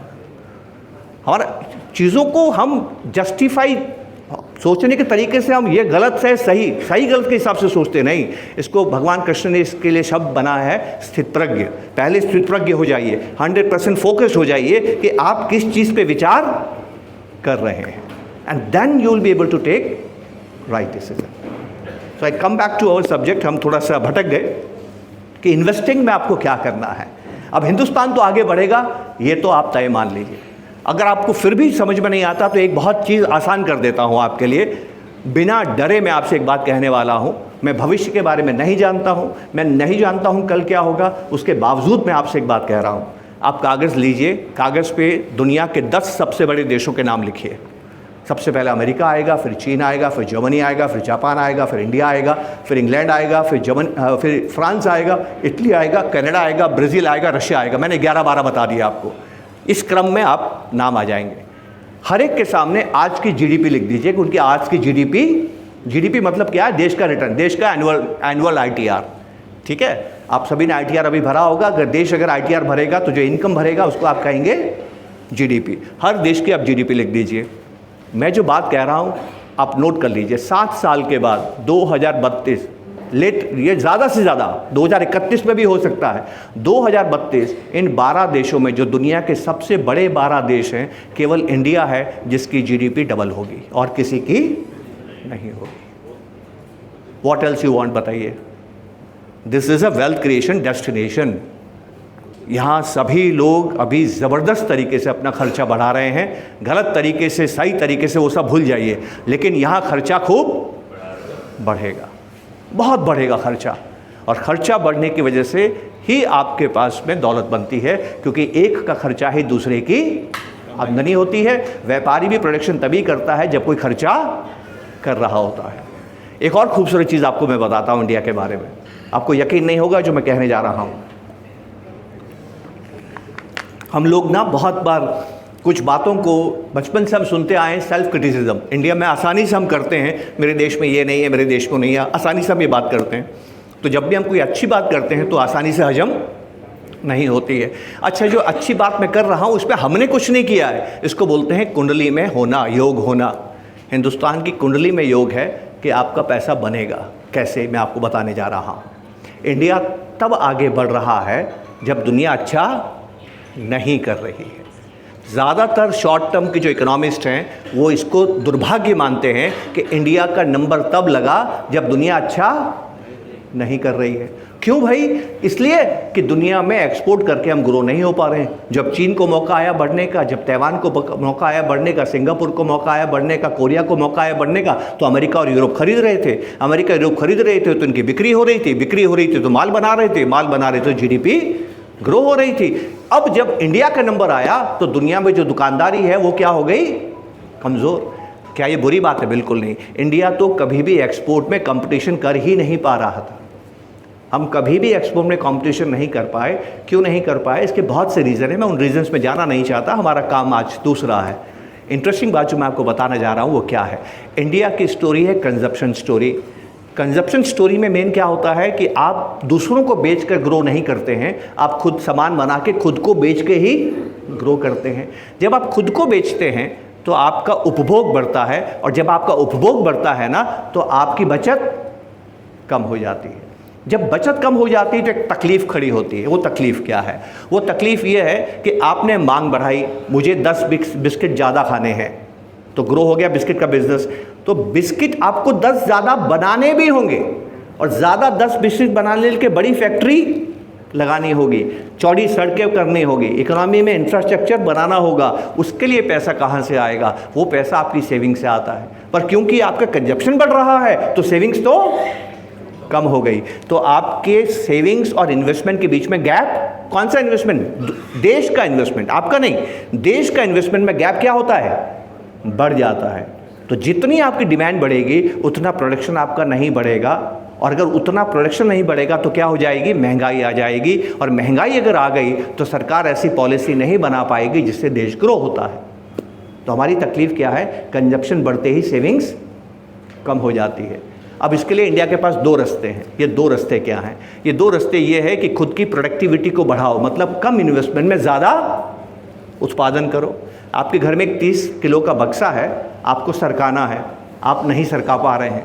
उसको सरकाने के लिए आपको ताकत ज़्यादा चाहिए। उसके 2 तरीके हैं। एक तरीका ये है कि उसी दिन से आप खाने पीने का ध्यान रखो, जिम को ज्वाइन करो, 6 महीने में मसल्स बनाओ और उस बॉक्स को सरकाओ। एक तरीका ये है। दूसरा तरीका ये है कि पड़ोसी को बुलाओ, ज़रा हाथ लगाना। कौन सा आसान है बताइए? तो इंडिया को क्या चाहिए? Capital, FDI and FPI। हमें विदेशी पैसा चाहिए। विदेशी आपको पैसा कब देगा बताइए? जब उसका घर अच्छा होगा कि जब खराब होगा? एग्जैक्टली। तो दुनिया का खराब होना आपके लिए अच्छा है कि बुरा है? अच्छा। This is called long term thinking. मैं एक लॉन्ग टर्म इन्वेस्टर हूँ। मैं ये नहीं देखता हूँ कि अभी क्या हो रहा है, मैं ये देखता हूँ कि इसका प्रभाव आने वाले समय में क्या पड़ेगा। आप सभी लोग ट्रम्प से दुखी हैं कि खुश हैं बताइए? ज़्यादातर लोग ट्रम्प से नाराज़ हैं, उसको गालियाँ दे रहे हैं। मैं उससे बहुत खुश हूँ, मैं उससे बहुत खुश हूँ। आप जानते हैं, हम जब आज़ाद हुए हमने कभी भी कोशिश नहीं की कि हिंदुस्तान में धान या अन्न पैदा हो। क्यों कोशिश नहीं की बताइए? क्यों कोशिश नहीं की? कि अमेरिका दुनिया में धाक जमाना चाहता था। अमेरिका ने एक्ट पास किया था, उसको बोलते हैं पब्लिक लॉ 480। और अमेरिका ने क्या कहा कि दुनिया में जितने गरीब देश हैं, जितने देश नए आज़ाद हुए हैं, उनकी मैं मदद करना चाहता हूँ। उनको मैं गेहूँ सस्ते दामों पे देना चाहता हूँ। जो ज़्यादा गरीब है उनको तो मैं दान में देना चाहता हूँ। तो हिंदुस्तान को जितना गेहूँ चाहिए अमेरिका से मिल रहा था। अगर आपको कोई चीज़ सस्ती मिल रही है तो आप उसकी परवाह क्यों करेंगे? मिल रही है आपको। लेकिन उसके एवज में अमेरिका ने आपसे कीमत मांगी। कीमत क्या मांगी? कि तुम्हारी फॉरेन पॉलिसी वो होनी चाहिए जो हम कहते हैं। जैसे अभी कह रहे हैं रशिया से आप तेल मत खरीदिए, वियतनाम के लिए इंडिया सपोर्ट करेगा, ऐसा उसने बोल दिया। हमने मना कर दिया, उसने गेहूं बंद कर दिया। मिस्टर लिंडन जॉनसन प्रेसिडेंट थे। इस पॉलिसी को बोलते हैं माउथ टू माउथ पॉलिसी। हम हिंदुस्तानियों को गेहूं देंगे भी नहीं, मरने भी नहीं देंगे। मतलब देरी से धीरे धीरे हम गेहूं देंगे। बहुत 3 साल बहुत हिंदुस्तान की हालत ख़राब थी। शास्त्री जी को कहना पड़ा था कि एक दिन खाना मत खाओ। आप पता नहीं आपने कभी हिस्ट्री पढ़ी है कि नहीं पढ़ी है ना? उपवास रखो, इतनी हालत ख़राब थी। इंदिरा जी गई थी वहाँ पर अमेरिका बात करने के लिए, प्रेसिडेंट ने मना कर दिया। तो वापस आते ही पहला काम उन्होंने क्या किया? डॉक्टर स्वामीनाथन को बुलाया, एग्रीकल्चरिस्ट को बुलाया और पंजाब में जाके ग्रीन रेवोल्यूशन करने शुरुआत की। 5 साल में इतना गेहूँ पैदा होने लगा कि हमें विदेश से लेने की ज़रूरत नहीं थी। तो मुझे बताइए हमने गेहूँ पैदा क्यों किया? क्योंकि अमेरिका ने मना किया। अगर अमेरिका मना नहीं करता तो और 10 साल हम ये काम नहीं करते। आलसी लोग हैं ना इंडिया में। हमारा मौसम थोड़ा ऐसा है कि हम आलसी हैं। तो वैसे हम जब आज़ाद हुए नारोजेनिक पॉलिसी बने। आप जानते हैं पॉलिसी क्या है? हम बुद्ध महावीर के देश हैं, हम शांति वाले देश हैं। पंचशील बोलते थे इसको। हमें फ़ौज नहीं चाहिए। तो हमने फैसला लिया कि हम बॉम्ब नहीं बनाएंगे। 64 में चाइना ने बॉम्ब बनाया। चाइना के बॉम्ब बनाने से अमेरिका नाराज़ हो गया। अमेरिका यूएनओ के पास गया। यूएनओ में मिलकर इन्होंने एक पॉलिसी बनाई जिसको बोलते हैं NPT, नॉन प्रोलिफरेशन ट्रीटी। और पूरे देशों से साइन कराया कि आप बॉम्ब नहीं बनाएंगे। जो भी देश बॉम्ब बनाएगा यूएनओ और अमेरिका उससे नाराज़ हो जाएगा। इंडिया के पास भी आए और इंडिया से कहा साइन कीजिए, आपको बॉम्ब नहीं बनाना है। इंडिया ने कहा अभी तक तो हमारे बॉम्ब बनाने की इच्छा नहीं थी, हम बुद्ध महावीर के देश हैं, पर तुम मना कर रहे तो ज़रूर बनाएंगे। 74 में हमने बॉम्ब बनाया। क्यों बनाया बताइए? 67 में शुरू किया और 74 में बना दिया। क्यों बनाया? अमेरिका ने मना किया। 85 में हमने उससे सुपर कंप्यूटर मांगा कि हमारे किसानों को वेदर फोरकास्टिंग में मदद मिलेगी। अमेरिका ने मना कर दिया। हम जापान गए, अमेरिका ने जापान को फ़ोन कर दिया, अगर इन्होंने सुपर कंप्यूटर बनाया, ये बॉम्ब बना चुके हैं, उस बॉम्ब की डिलीवरी इनकी प्रिसीशन अच्छा हो जाएगा, इनके पास सुपर कंप्यूटर नहीं होना चाहिए। उसने जापान को मना कर दिया। जापान ने हमें मना कर दिया। अमेरिका से सब डरते हैं, जापान ने हमें मना कर दिया। हमने कहा चलो कोई बात नहीं, खुद ही बनाने की कोशिश करते हैं।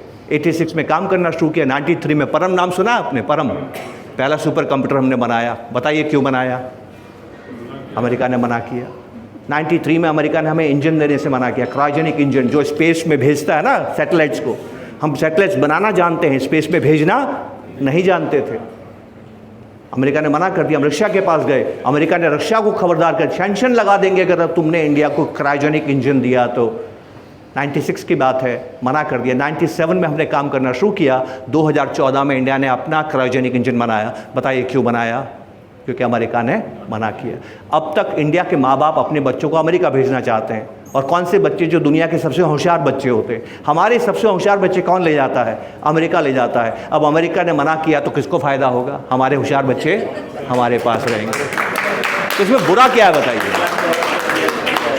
पूरा ट्विटर पढ़िए, पूरा ट्विटर में बोल रहे हैं बुरा हो गया, बुरा हो गया। अरे बुरा क्या है इसमें? आपके बच्चे आपके पास रहेंगे, इसमें बुरा क्या है? तो आप चीज़ों को वर्तमान में आपको तकलीफ दे रही है, देख रहे हैं कि उसका प्रभाव लॉन्ग टर्म पे आप पे क्या पड़ेगा, वो आप देख रहे हैं। So this is what we have to understand. Approaches 2 हैं। अब ये शॉर्ट टर्म लॉन्ग टर्म, मैंने आपसे वादा किया था कि शॉर्ट टर्म लॉन्ग टर्म की मैं बात करूंगा। इन्वेस्टमेंट में सबसे बड़ी बात ये समझने की ज़रूरत है कि शॉर्ट टर्म और लॉन्ग टर्म, शॉर्ट टर्म और लॉन्ग टर्म पे बात करने से पहले मैं आपको एक दावा पेश करता हूँ, और मेरा दावा ये है कि आप AI को पूछ लीजिए, आप चैट GPT को पूछ लीजिए, आप गूगल को पूछ लीजिए कि शॉर्ट टर्म किसे कहते हैं, लॉन्ग टर्म किसे कहते हैं, इसका फ़र्क वो आपको नहीं बता पाएगी, नहीं बता पाएगी।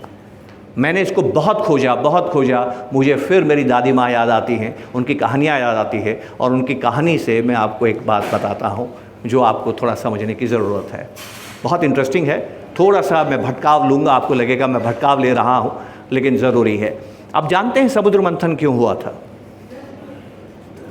Any idea? अमृत निकालने के लिए नहीं, वो पर्पस नहीं था, वो एक उसमें एक पार्ट है। क्यों हुआ था? इसलिए हुआ था कि जो स्वर्ग है, स्वर्ग का अधिपति कौन है? इंद्र है। और जो स्वर्ग का अधिपति होता है उसके पास लक्ष्मी होती है। स्वर्ग का मतलब लक्ष्मी है। स्वर्ग का मतलब लक्ष्मी क्यों है? स्वर्ग में वो सारे सुख हैं जिसके आप कल्पनाएं करते हैं। जो भी ये सुख की आप कल्पना करते हैं ना, वो सारे सुख है। कौन से? शरीर के सुख, आत्मा के नहीं। आत्मा के सुख है वैकुंठ में, मोक्ष मिलता है वैकुंठ में, स्वर्ग में मोक्ष नहीं मिलता है। तो आत्मा के नहीं, शरीर के सारे सुख कहाँ मिलते हैं? स्वर्ग में। और शरीर के सुख के लिए क्या चाहिए? पैसा चाहिए।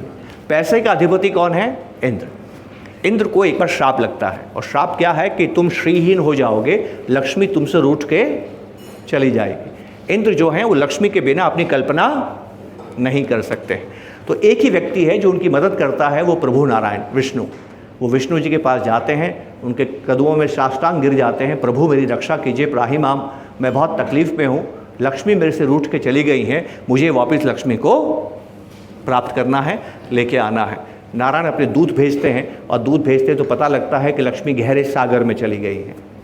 सागर से निवेदन होता है, सागर कहता है लक्ष्मी बहुत रूठी हुई हैं, वो मेरी पुत्री समान है, मैं तो अपनी इच्छा से नहीं दूंगा, मैं उनको भेजूंगा नहीं। अगर आप चाहते हैं तो एक रास्ता बताता हूँ, रास्ता ये है कि मुझे आप चरण कीजिए, मुझे चरण करेंगे तो जो चीज़ें मेरे गहराई में हैं वो ऊपर आ जाएंगी। न केवल लक्ष्मी आएंगी, आपको और चीज़ें भी मिलेंगी। अब आप चरण नहीं कर सकते बिना असुरों के मदद के, और असुरों को लालच दिया इंद्र ने अमृत देके, इसलिए अमृत की कहानी आई। वो असुरों के पास भागे भागे गए, तुम्हें अमृत मिलेगा और तुम भी हमारे जैसे क्या हो जाओगे? अमर हो जाओगे। उस लालच में असुर आके उसकी मदद करते हैं। तो समुद्र मंथन होता है, वासुकी आते हैं, मदराचल आता है, सबकी मदद, और सारा काम कौन कर रहा है? सबको मनाने का काम कौन कर रहा है? इंद्र कर रहा है। नारायण कुछ नहीं कर रहे, सारा काम कौन कर रहा है? क्योंकि लक्ष्मी तो उसको चाहिए। ठीक है साहब, चर्निंग होती है, लक्ष्मी जी बाहर आती हैं, एक अद्भुत घटना घटती है। लक्ष्मी के पीछे कौन भाग रहा है? किसको चाहिए लक्ष्मी? इंद्र को चाहिए। सारी मेहनत कौन कर रहा है? सबको कौन मना रहा है? इंद्र। भाग पीछे कौन रहा है? इंद्र। उसको लक्ष्मी चाहिए। जब तक लक्ष्मी नहीं है वो स्ट्रेस में है। ठीक है साहब, समुद्र चरण होता है, लक्ष्मी जी बाहर आती हैं, एक अद्भुत घटना घटती है। लक्ष्मी जैसे ही बाहर आती हैं, असुर खड़े हैं, देव खड़े हैं, नारायण खड़े हैं, और लक्ष्मी कुछ आह्वान करती है। आसमान से एक माला आती है, उस माला को हाथ में लेती है और नारायण के गले में डाल देती है। वहाँ लक्ष्मी विवाह होता है नारायण के साथ में। अब इंटरेस्टिंग चीज़ क्या है? लक्ष्मी के पीछे कौन है? इंद्र। लक्ष्मी किसके पीछे जा रही है? ये इंटरेस्टिंग है। And there come short term and long term. अगर आप ये चाहते हैं कि लक्ष्मी आपके पीछे आए, तो आपको अपने जीवन में शॉर्ट टर्म और लॉन्ग टर्म का संतुलन करना है। What is short term and what is long term? हमारे स्क्रिप्चर्स में शॉर्ट टर्म को सिंबॉलिक माना गया है सर्प दृष्टि, इसको बोलते हैं सर्प दृष्टि। और जो लॉन्ग टर्म है इसको बोलते हैं गरुड़ दृष्टि। सांप और गरुड़ दोस्त हैं कि वैरी हैं? वैरी हैं। इनके परिणाम विपरीत होते हैं, एक दूसरे को पसंद नहीं करते हैं। इनका संतुलन आपको सीखना है। जैसे कि अगर आप रोज़ जलेबी, फाफड़ा, गुलाब जामुन, रसगुल्ला खाएंगे, मोहनथाल खाएंगे, कैसा लगेगा? मज़ा आएगा ना। पर मज़ा कब तक आएगा? जब तक इन चीज़ों को खाएंगे। दोबारा मज़ा चाहिए तो दोबारा खाना पड़ेगा। तो इन चीज़ों का मज़ा क्या है? शॉर्ट टर्म की लॉन्ग टर्म? शॉर्ट टर्म है। अगर आप 5 साल तक रोज़ाना 3 बार ये खाएंगे तो 5 साल में लॉन्ग टर्म इम्पैक्ट सज़ा होगा कि मज़ा होगा? वो सज़ा होगा। सो आप देखिए, सर्प और गरुड़ का जो कॉम्बिनेशन है वो क्या है? वो एक दूसरे के विपरीत सोचते हैं। तो सर्प कैसे काम करता है, गरुड़ कैसे काम करता है, आइए इसको हम समझते हैं। मेरा एक दोस्त है, अहमदाबाद में रहता है, वो बहुत समझदार है। इतना समझदार है कि वो समझ गया है कि हेल्थ से पहले वेल्थ, वेल्थ से पहले हेल्थ चाहिए। हम वेल्थ की बात कर रहे हैं पर वो कहता है कि वेल्थ से पहले हेल्थ चाहिए। तो वो पता करता है कि हेल्थ अच्छी कैसे मिलती है। थोड़ा पानी के लिए बोलिए। हेल्थ अच्छी कैसे मिलती है? तो किसी ने उसको कहा हेल्थ अच्छी मिलती है अगर आप सुबह की मॉर्निंग वॉक करेंगे। तो जैसे उसको समझ में आता है कि सुबह की मॉर्निंग वॉक हेल्थ के लिए अच्छी है, तो वो फैसला करता है कि मैं मॉर्निंग वॉक पे जाऊंगा। अहमदाबाद में रहता है, कभी आपका परिचय हुआ है उससे तो मुझे बताइएगा। तो वो फैसला करता है कि कल से मैं मॉर्निंग वॉक के लिए जाऊंगा। उस रात जब वो रात को सोने जाता है तो अलार्म लगाता है और अलार्म लगा के फैसला करता है कि 4:30 बजे उठूंगा और 5 बजे मॉर्निंग वॉक पे जाऊंगा। तय समय पे अलार्म बजता है 4:30 बजे, वो सुबह उठता है, अलार्म बंद करता है और वापस सो जाता है। ऐसे किसी व्यक्ति को अहमदाबाद में आपने देखा है? हाँ? सभी लोग हो आप? अब बताइए क्या बात समझ में आई आपको? क्यों लॉन्ग टर्म इन्वेस्टर मुझे जिंदगी में नहीं मिले? बताइए। वही आदमी है ना जिसने रात को अलार्म लगाया है, फैसला किया है कि सुबह उठ के मॉर्निंग वॉक पे जाऊंगा, सुबह अलार्म बजा भी, वो उठा भी, फिर मॉर्निंग वॉक पे क्यों नहीं गया? बताइए। And this is what short term and long term. What is गरुड़ दृष्टि एंड व्हाट इज सर्प दृष्टि? सर्प दृष्टि का मतलब होता है फीलिंग्स, आप कैसा फील कर रहे हैं। गरुड़ दृष्टि का मतलब होता है आप क्या विचार कर रहे हैं। तो रात को जब उसने फैसला किया कि सुबह मॉर्निंग वॉक पे जाऊंगा, ये फीलिंग थी कि विचार था?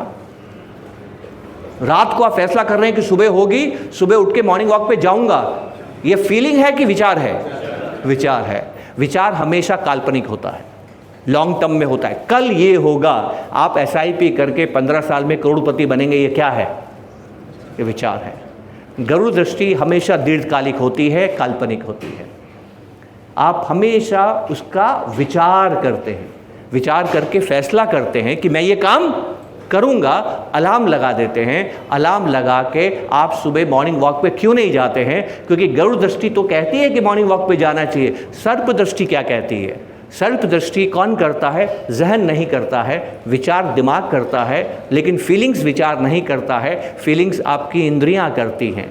तो जैसे ही अलार्म बजता है, दिमाग कहता है शरीर को उठ जाओ, तो खाली दिमाग नहीं उठता है, पूरा शरीर उठता है। शरीर में इंद्रियां भी होती हैं जो सर्प दृष्टि से सोचती हैं, वो विचार नहीं करती हैं। और ये पांचों इंद्रियां मिलकर आपके दिमाग से एक सवाल पूछती हैं, बता तेरे ज़िंदगी का मकसद क्या है? तो दिमाग बेचारा कहता है मज़े में रहना। किस में रहना? मज़े में रहना। अगला सवाल वो पूछता है, मज़ा सोने में आएगा कि बाहर आएगा? तो बताइए दिमाग को क्या जवाब देना पड़ेगा? मज़ा सोने में आएगा। आप वापस सो गए। जो सर्प दृष्टि का दमन नहीं करता है वो गरुड़ दृष्टि को इस्तेमाल नहीं कर सकता है। तो आप जानते हैं मैंने और मेरी पत्नी ने क्या किया है? हम अपने पोर्टफोलियो को रोज़ाना नहीं देखते हैं, हम अपने पोर्टफोलियो को साल में एक बार धनतेरस के दिन देखते हैं। This is long term investing. अगर आप बार बार पोर्टफोलियो देख रहे हैं तो आपकी सर्प दृष्टि जागृत होगी, क्योंकि पोर्टफोलियो को उतार चढ़ाव को देखते ही आपकी इंद्रियां काम करेगी और जो फैसला आपने पहले किया है उसी को आप बदल देंगे। ये शॉर्ट टर्म और लॉन्ग टर्म का फर्क समझ में नहीं आया तो आप लॉन्ग टर्म इन्वेस्टर बन ही नहीं सकते। अब मैं आपको बताता हूं मेरा गुरु कौन है लॉन्ग टर्म इन्वेस्टर का। मैंने बहुत सी गलतियां की, पर गलतियां कैसे मैं सीखता चला गया। मैं बॉम्बे रहता था, मेरे पड़ोस में पारसी रहते थे। जो मैंने आपसे कहा ना कि पारसियों के पास वो शेयर्स होते हैं जो दादाजी ने खरीदे हैं, तो मेरे पड़ोस में सामने रहते थे। उन दोनों में यूनिट ट्रस्ट ऑफ इंडिया में काम करता। आपने नाम सुना है यूनिट ट्रस्ट ऑफ इंडिया? वो जितने भी इंडिया में स्टॉक इन्वेस्टर्स होते हैं ना, उसमें बड़ी लोकप्रिय संस्था थी, उसकी बड़ी इज्जत थी उन दोनों बॉम्बे में, ज़बरदस्त। इतनी इज्जत थी कि लोकल ट्रेन में अगर किसी को मालूम चलता था कि मैं यूनिट ट्रस्ट में काम करता हूँ, अपनी सीट मुझे ऑफर करते थे, है ना। मास्टर गेन, मास्टर प्लस ऐसी स्कीमें आई थी जिसमें लाठीचार्ज हुए थे, लोग इतना फॉर्म्स लेना चाहते थे। तो जैसे ही बॉम्बे में कोई पड़ोसी आपको महत्व नहीं देता है, पर मेरे सामने जो पड़ोसी रहते थे उनको मालूम चला कि मैं यूनिट ट्रस्ट में काम करता हूँ, तो उनसे मेरी बातचीत होना शुरू हुआ। एक दिन उन्होंने मुझे चाय पे बुलाया। 4 बजे का वक्त था, किसी ने दरवाज़ा नॉक किया, उनकी बेटे ने दरवाज़ा खोला। बाहर एक डाकिया खड़ा था। डाकिये ने उनको एक लिफाफा दिया, लिफाफा खोला तो उसमें एक IPO का शेयर सर्टिफिकेट निकला। शेयर सर्टिफिकेट जैसे ही उन्होंने निकला, उस शेयर सर्टिफिकेट को उन्होंने लिया, देखा, एक किताब, फ़ोटो कॉपीज तब ज़्यादा नहीं कराते थे, अपनी एक डायरी निकाली। डायरी में वो distinctive number, share number, certificate number सब लिखे। आप कल्पना करेंगे अगला काम उन्होंने क्या किया? कल्पना कीजिए क्या किया होगा, आप सोच नहीं सकते उन्होंने क्या काम किया। यस, आपने कुछ इशारा किया, नहीं सेफ पे नहीं रखा, उन्होंने उसी वक्त उसके 2 टुकड़े कर दिए। सर्टिफिकेट को बताइए क्यों? Bad delivery. क्योंकि वो जो 10 रुपए में खरीदा है, अगर वो 40 हो गया, आपको मन में क्या आएगा? उसको 10 के 40 नहीं बनाने हैं, उसको 10 के 4000 बनाने हैं। फटा हुआ आप बेच नहीं पाएंगे, और जब तक नया बन के आएगा तब तक आप अपनी इंद्रियों पे काबू पा लेंगे। कितना अच्छा है ना। मैं आपको दावे से कहता हूँ, पारसियों के घर जाइए, उनके पास दादाजी के सर्टिफिकेट मिलेंगे, गुजरातियों के नहीं मिलेंगे आपको। Long term and short term, आपको दुगना तिगना नहीं करना। दुगना तिगना करने से आपके जीवन में बदलाव नहीं आएगा। जीवन में तब बदलाव आएगा जब आपके ज़बरदस्त तरीके से हो जाए। तो व्हाट आई डिड, मैं आपके सामने कहता हूँ, मैं तो एक सरकारी नौकर था साहब, फिर प्राइवेट नौकरी में आया। मेरी पत्नी सरकारी नौकर है, 2005 में उनकी नौकरी लगी। 2006 से मैंने उनके SIP करना शुरू किया। मेरी पत्नी को थोड़ा सा किस्मत वाला मानूंगा मेरे मुकाबले, क्योंकि मैंने बेड़ा उठाया था कि घर के खर्चे मैं संभालूंगा, तुम्हें घर के खर्चे संभालने की ज़रूरत नहीं है। तो उन्होंने अपनी तनख्वाह का बड़ा हिस्सा बचाने की उनके पास मौका था। एक और काम किया जो मुझे बहुत बाद जीवन में समझ में आया, पहले जीवन में समझ में नहीं आया, लेकिन पत्नी के समय तक मुझे समझ में आ गया था।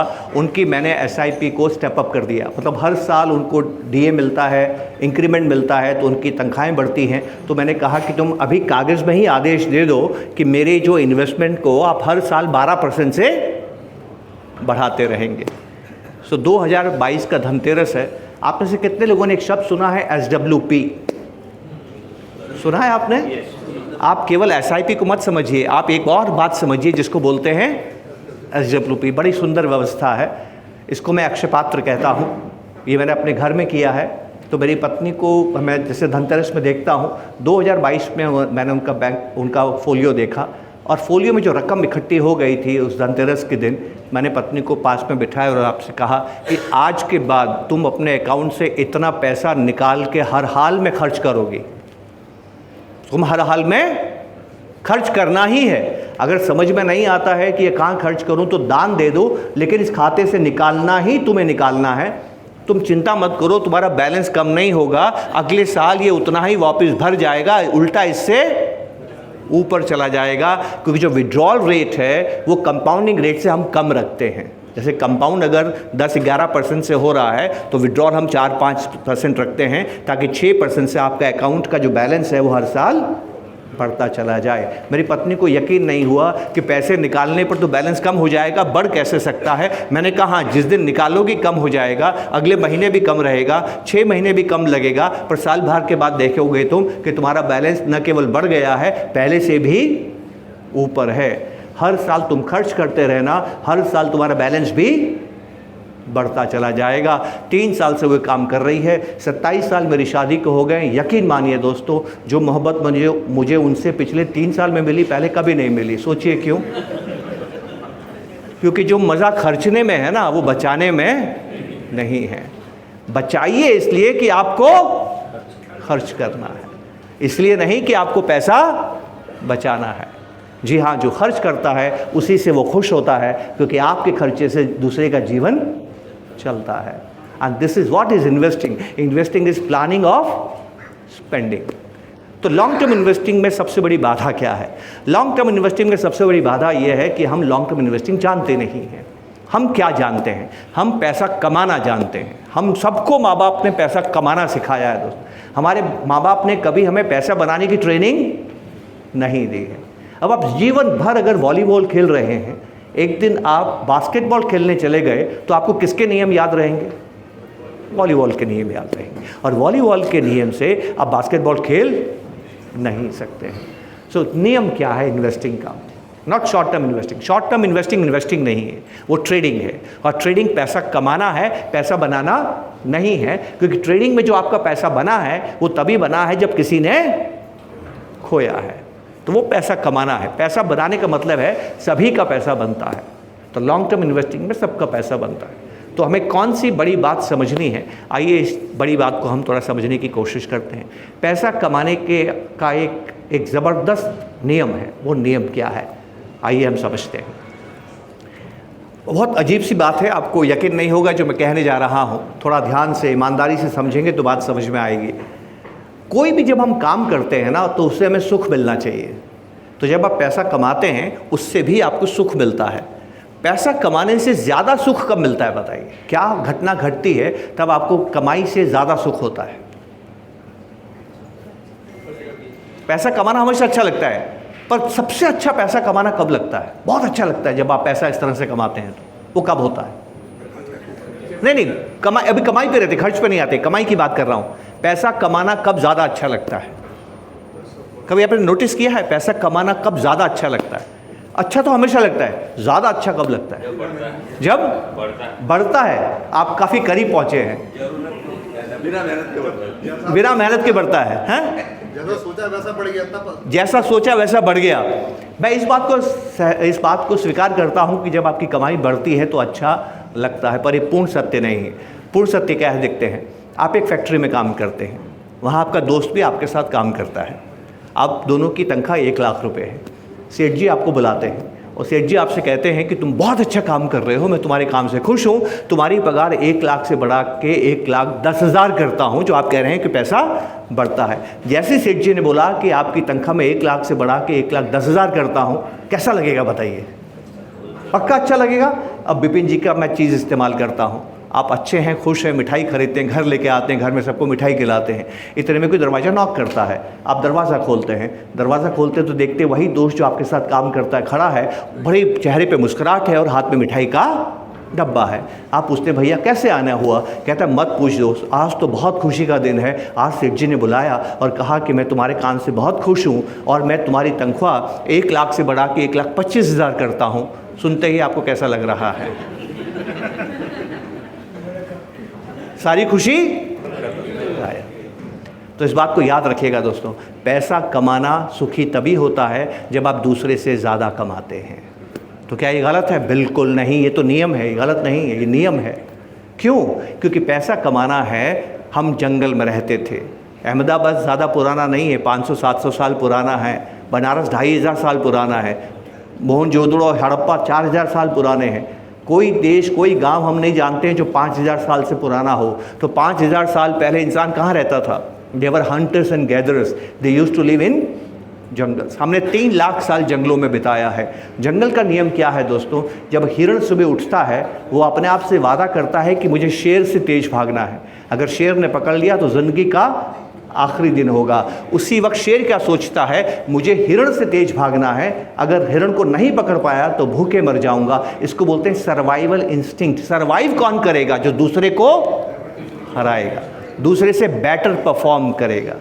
इसलिए हमारे बच्चे जब पास होते हैं हमें अच्छा लगता है, लेकिन बच्चे जब फर्स्ट आते हैं ज़्यादा अच्छा लगता है, क्योंकि उनकी परफॉर्मेंस दूसरे से अच्छी है। तो पैसा कमाने का नियम क्या है? आपको सुख तब मिलता है जब आप दूसरे से ज़्यादा कमाते हैं, और दूसरे से ज़्यादा कमाने के लिए आपको दूसरे से अच्छा परफॉर्म करना पड़ता है, दूसरे से ज़्यादा मेहनत करनी पड़ती है, दूसरे से ज़्यादा हुनर सीखना पड़ता है। ये गलत नहीं है, ऐसा ही होना चाहिए। लेकिन इन्वेस्टमेंट पैसा कमाना नहीं है, वो पैसा बनाना है। तो इन्वेस्टमेंट की सबसे बड़ी बात मैं आपसे कहने जा रहा हूँ, बहुत ध्यान से इस बात को समझिएगा। और इस बात को समझने के लिए मैं एक अटपटी बात आपसे कहने जा रहा हूँ। सितंबर है, सितंबर का महीना है, 2025 है। ठीक 25 साल पहले मेरा बड़ा बेटा पैदा हुआ था। सितंबर के महीने में पैदा हुआ था, हॉस्पिटल में पैदा हुआ था। मैं किसी दूसरे नगर में रहता था, जब वो पैदा हुआ वो दूसरे नगर में था।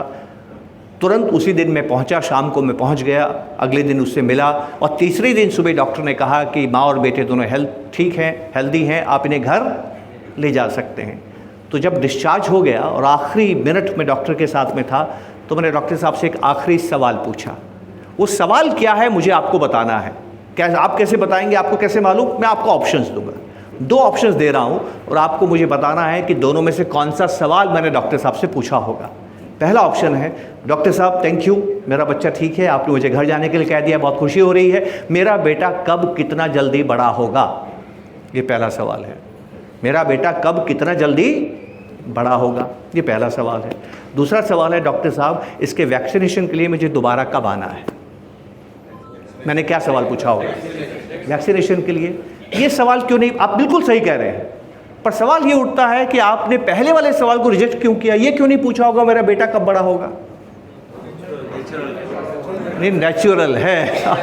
हंसी आ रही ना, ये क्या अटपटा सा सवाल है। कोई माँ बाप नहीं पूछते हैं डॉक्टर से कि मेरा बेटा कब बड़ा होगा, क्योंकि आप क्या मानते हैं, ग्रोथ इज नहीं, ग्रोथ नेचुरल नहीं है। मेरी दादी के 9 बच्चे हुए थे, 5 ही सर्वाइव किए, 4 नहीं किए। और उस ज़माने में सबके घर की ये कहानी है, पता कर लीजिए अपने घर में है कि नहीं है। कौन कहता है कि बच्चे बड़े होते हैं, नहीं होते हैं। लेकिन फिर भी हमें सवाल नहीं पूछते हैं, क्योंकि कहीं मन में गहरी श्रद्धा है, बच्चे हैं तो बड़े होंगे। तो एक पिता के रूप में आप ये चिंता नहीं करते हैं कि बच्चा बड़ा होगा कि नहीं होगा, आप चिंता क्या करते हैं, मेरे पिता के रूप में दायित्व क्या है कि इसके बड़े होने में जो वातावरण है उसका निर्माण करूं, इसके बड़े होने में जो खतरे हैं उसकी रक्षा करूं, इसलिए वैक्सीनेशन देता हूं। अब आते हैं इन्वेस्टमेंट की दुनिया में। ईमानदारी से मुझे जवाब दीजिएगा, आप जब इन्वेस्टमेंट करते हैं तो पहला सवाल क्या पूछते हैं, मेरा इन्वेस्टमेंट कितना जल्दी कितना बड़ा होगा, कितना रिटर्न आएगा, पूछते हैं कि नहीं पूछते हैं? जबकि इसका जवाब किसी के पास, आप एक ऐसा सवाल पूछ रहे हैं जिसका जवाब दुनिया में किसी के पास नहीं है। इन्वेस्टमेंट में भी आपको क्या करना, आप जानते हैं, रिटर्न चेज नहीं करना है, वो कमाई में कीजिए। इन्वेस्टमेंट में रिटर्न चेज मत कीजिए, रिटर्न आने का वातावरण बनाइए, उस रिटर्न के नहीं आने के जो रिस्क हैं उसको प्लग कीजिए। Investing is management of risk, not chasing returns. जैसे कि आपने कार इसलिए खरीदी है कि पैदल आने में समय लगता है कि नहीं? आप सभी किससे आए होंगे, कार से आए होंगे। आप पैदल भी आ सकते थे, पैदल क्यों नहीं आए? क्योंकि कार की गति पैदल की गति से ज़्यादा होती। जब मैंने जीवन में पहली बार बाइक खरीदी, उसके पहले मैं साइकिल चलाता था। मैंने साइकिल से बाइक क्यों खरीदी? क्योंकि बाइक की गति साइकिल से ज़्यादा थी। इंटरेस्टिंग चीज़ बताऊं, जब मैं बाइक खरीदने गया उसका सबसे बड़ा कारण ये था, साइकिल से मुझे आधा घंटा लगता है, बाइक से मुझे 10 मिनट लगेगा। स्पीड बाइक की साइकिल से ज़्यादा होती है। लेकिन उस दुकानदार को मैंने सारे सवाल पूछे, शोरूम वाले को ये सवाल नहीं पूछा बाइक की गति कितनी है, क्योंकि बाइक की गति भले ही ज़्यादा हो साइकिल से, कार की गति भले ही ज़्यादा हो पैदल से, आप कार में बैठ के उसकी गति तय नहीं करते हैं। आप क्या गति तय करते हैं, मुझे कार में बैठ के जाना कहाँ है। तो मेरी बात का बुरा मत मानिएगा, लॉन्ग टर्म इन्वेस्टर ये सवाल नहीं पूछता है कि रिटर्न कितना आएगा, वो सवाल ये कहता है, वो पूछता ये है, मुझे इतने करोड़ बनाने हैं, कितना समय लगेगा। प्लीज़ रेज हैंड्स, आप में से कितने लोगों ने कागज़ पे लिखा है परिवार से बात करके कि इन्वेस्टमेंट की यात्रा में मुझे इतने करोड़, इतने अरब, इतने खरब बनाने हैं? लिखा है क्या? Exactly. Long term investing is corpus chasing, not return chasing. मैंने अपनी पत्नी के लिए क्या किया है, अक्षय पात्र कैसे बनाया है? मैंने लक्ष्य किया था कि एक दिन उसकी पैसिव इनकम उसकी एक्टिव इनकम से ज़्यादा होनी चाहिए। किसी साल रिटर्न कम आएगा, किसी साल रिटर्न ज़्यादा आएगा, किसी साल नेगेटिव भी हो जाएगा, पर मैं तब रुकूंगा, उसको पैसा निकालने के लिए तब कहूँगा जब इतना कॉर्पस बन जाए कि वो उसकी एक्टिव इनकम से ज़्यादा हो जाए। पर ऐसा क्यों, ये क्यों ज़रूरी है? सवाल इस बात का है, ये क्यों ज़रूरी है? ये इसलिए ज़रूरी है कि मैं जब भी गुजरात आता हूँ तो मुझे गुजरात की एक बात बहुत अच्छी लगती है, दुनिया में कहीं ये बात नहीं है, कहीं नहीं है। यहाँ जब कोई पूछता है केम छो, तो आपका जवाब बहुत अच्छा है, मजामा। यही तो ज़िंदगी है दोस्तों। हमारे यहाँ बड़ा बोरिंग सा ठीक हूँ, ये क्या ठीक हूँ, क्या होता है ठीक हूँ? ज़िंदगी मज़े में रहने की चीज़ है। ज़िंदगी में आप सिर्फ एक ही चीज़ तलाश करते हैं, वो है हैप्पीनेस। और मुझे सिर्फ एक जगह ये पढ़ने को मिली है, और वो मिली है अमेरिकन कॉन्स्टिट्यूशन में, उनका डिक्लेरेशन ऑफ इंडिपेंडेंस है, जिसमें थॉमस जेफरसन ने लिखा है, what is the pursuit, what is the purpose of life? Purpose of life is pursuit of happiness, pursuit of happiness. और हैप्पीनेस कब आपको मिलती है? जब आपके पास में आज़ादी होती है। तो ज़िंदगी में आपको वो पैसा चाहिए जो आपको आज़ाद करता है, तब आपको वो परमानेंट वाली खुशी मिलती है। पैसा आप कमाते हैं, वो आपको खुशी देता है, पर वो परमानेंट खुशी नहीं देता है, क्योंकि अगली बार आप ज़्यादा कमाने की कोशिश करते हैं, दूसरे से ज़्यादा कमाने की कोशिश करते हैं, उसकी खुशी छोटी होती है। छोटी क्यों होती है? क्योंकि पैसा कमाने में फ्रीडम नहीं होती है। फ्रीडम क्यों नहीं होती है? क्योंकि जब आप पैसा कमा रहे हैं, वो दूसरे को समय दे के कमा रहे हैं। डॉक्टर मरीज को समय दे के पैसा कमाता है, ड्राइवर यात्री को समय दे के पैसा कमाता है, एक शिक्षक अपने स्टूडेंट को समय दे के पैसा कमाता है। भगवान ने आपको धरती पे भेज के आपको समय दिया है पैसा कमाने के लिए, आपने ये समय दूसरे को दे दिया है। तो जब ऐसे किसी व्यक्ति से आप पूछते हैं कि आप क्या करते हैं, तो वो जवाब देता है कि मैं टीचर हूँ, मैं वकील हूँ, मैं सरकारी नौकर हूँ, मैं कॉर्पोरेट में जॉब करता हूँ। उसका जवाब ये नहीं होता है, जब कोई उससे सवाल पूछता है कि आप क्या करते हैं, उसका ये जवाब नहीं होता है कि जो मेरी मर्जी।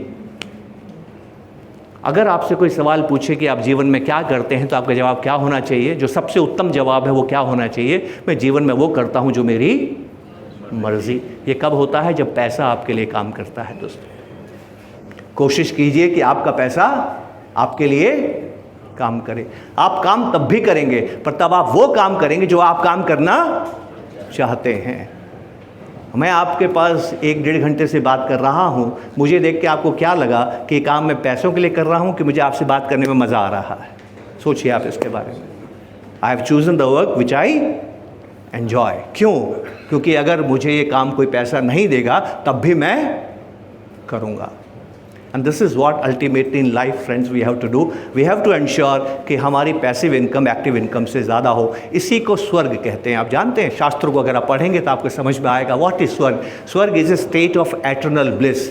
Why it is a state of eternal bliss? क्योंकि जैसे आप स्वर्ग में प्रवेश करते हैं, आपको कल्पतरु, कामधेनु, अक्षय पात्र दिए जाते हैं। इनको एसेट्स कहते हैं। इनसे आप जो कहते हैं आपको मिलता है। उसके लिए आपको काम करने की ज़रूरत नहीं है।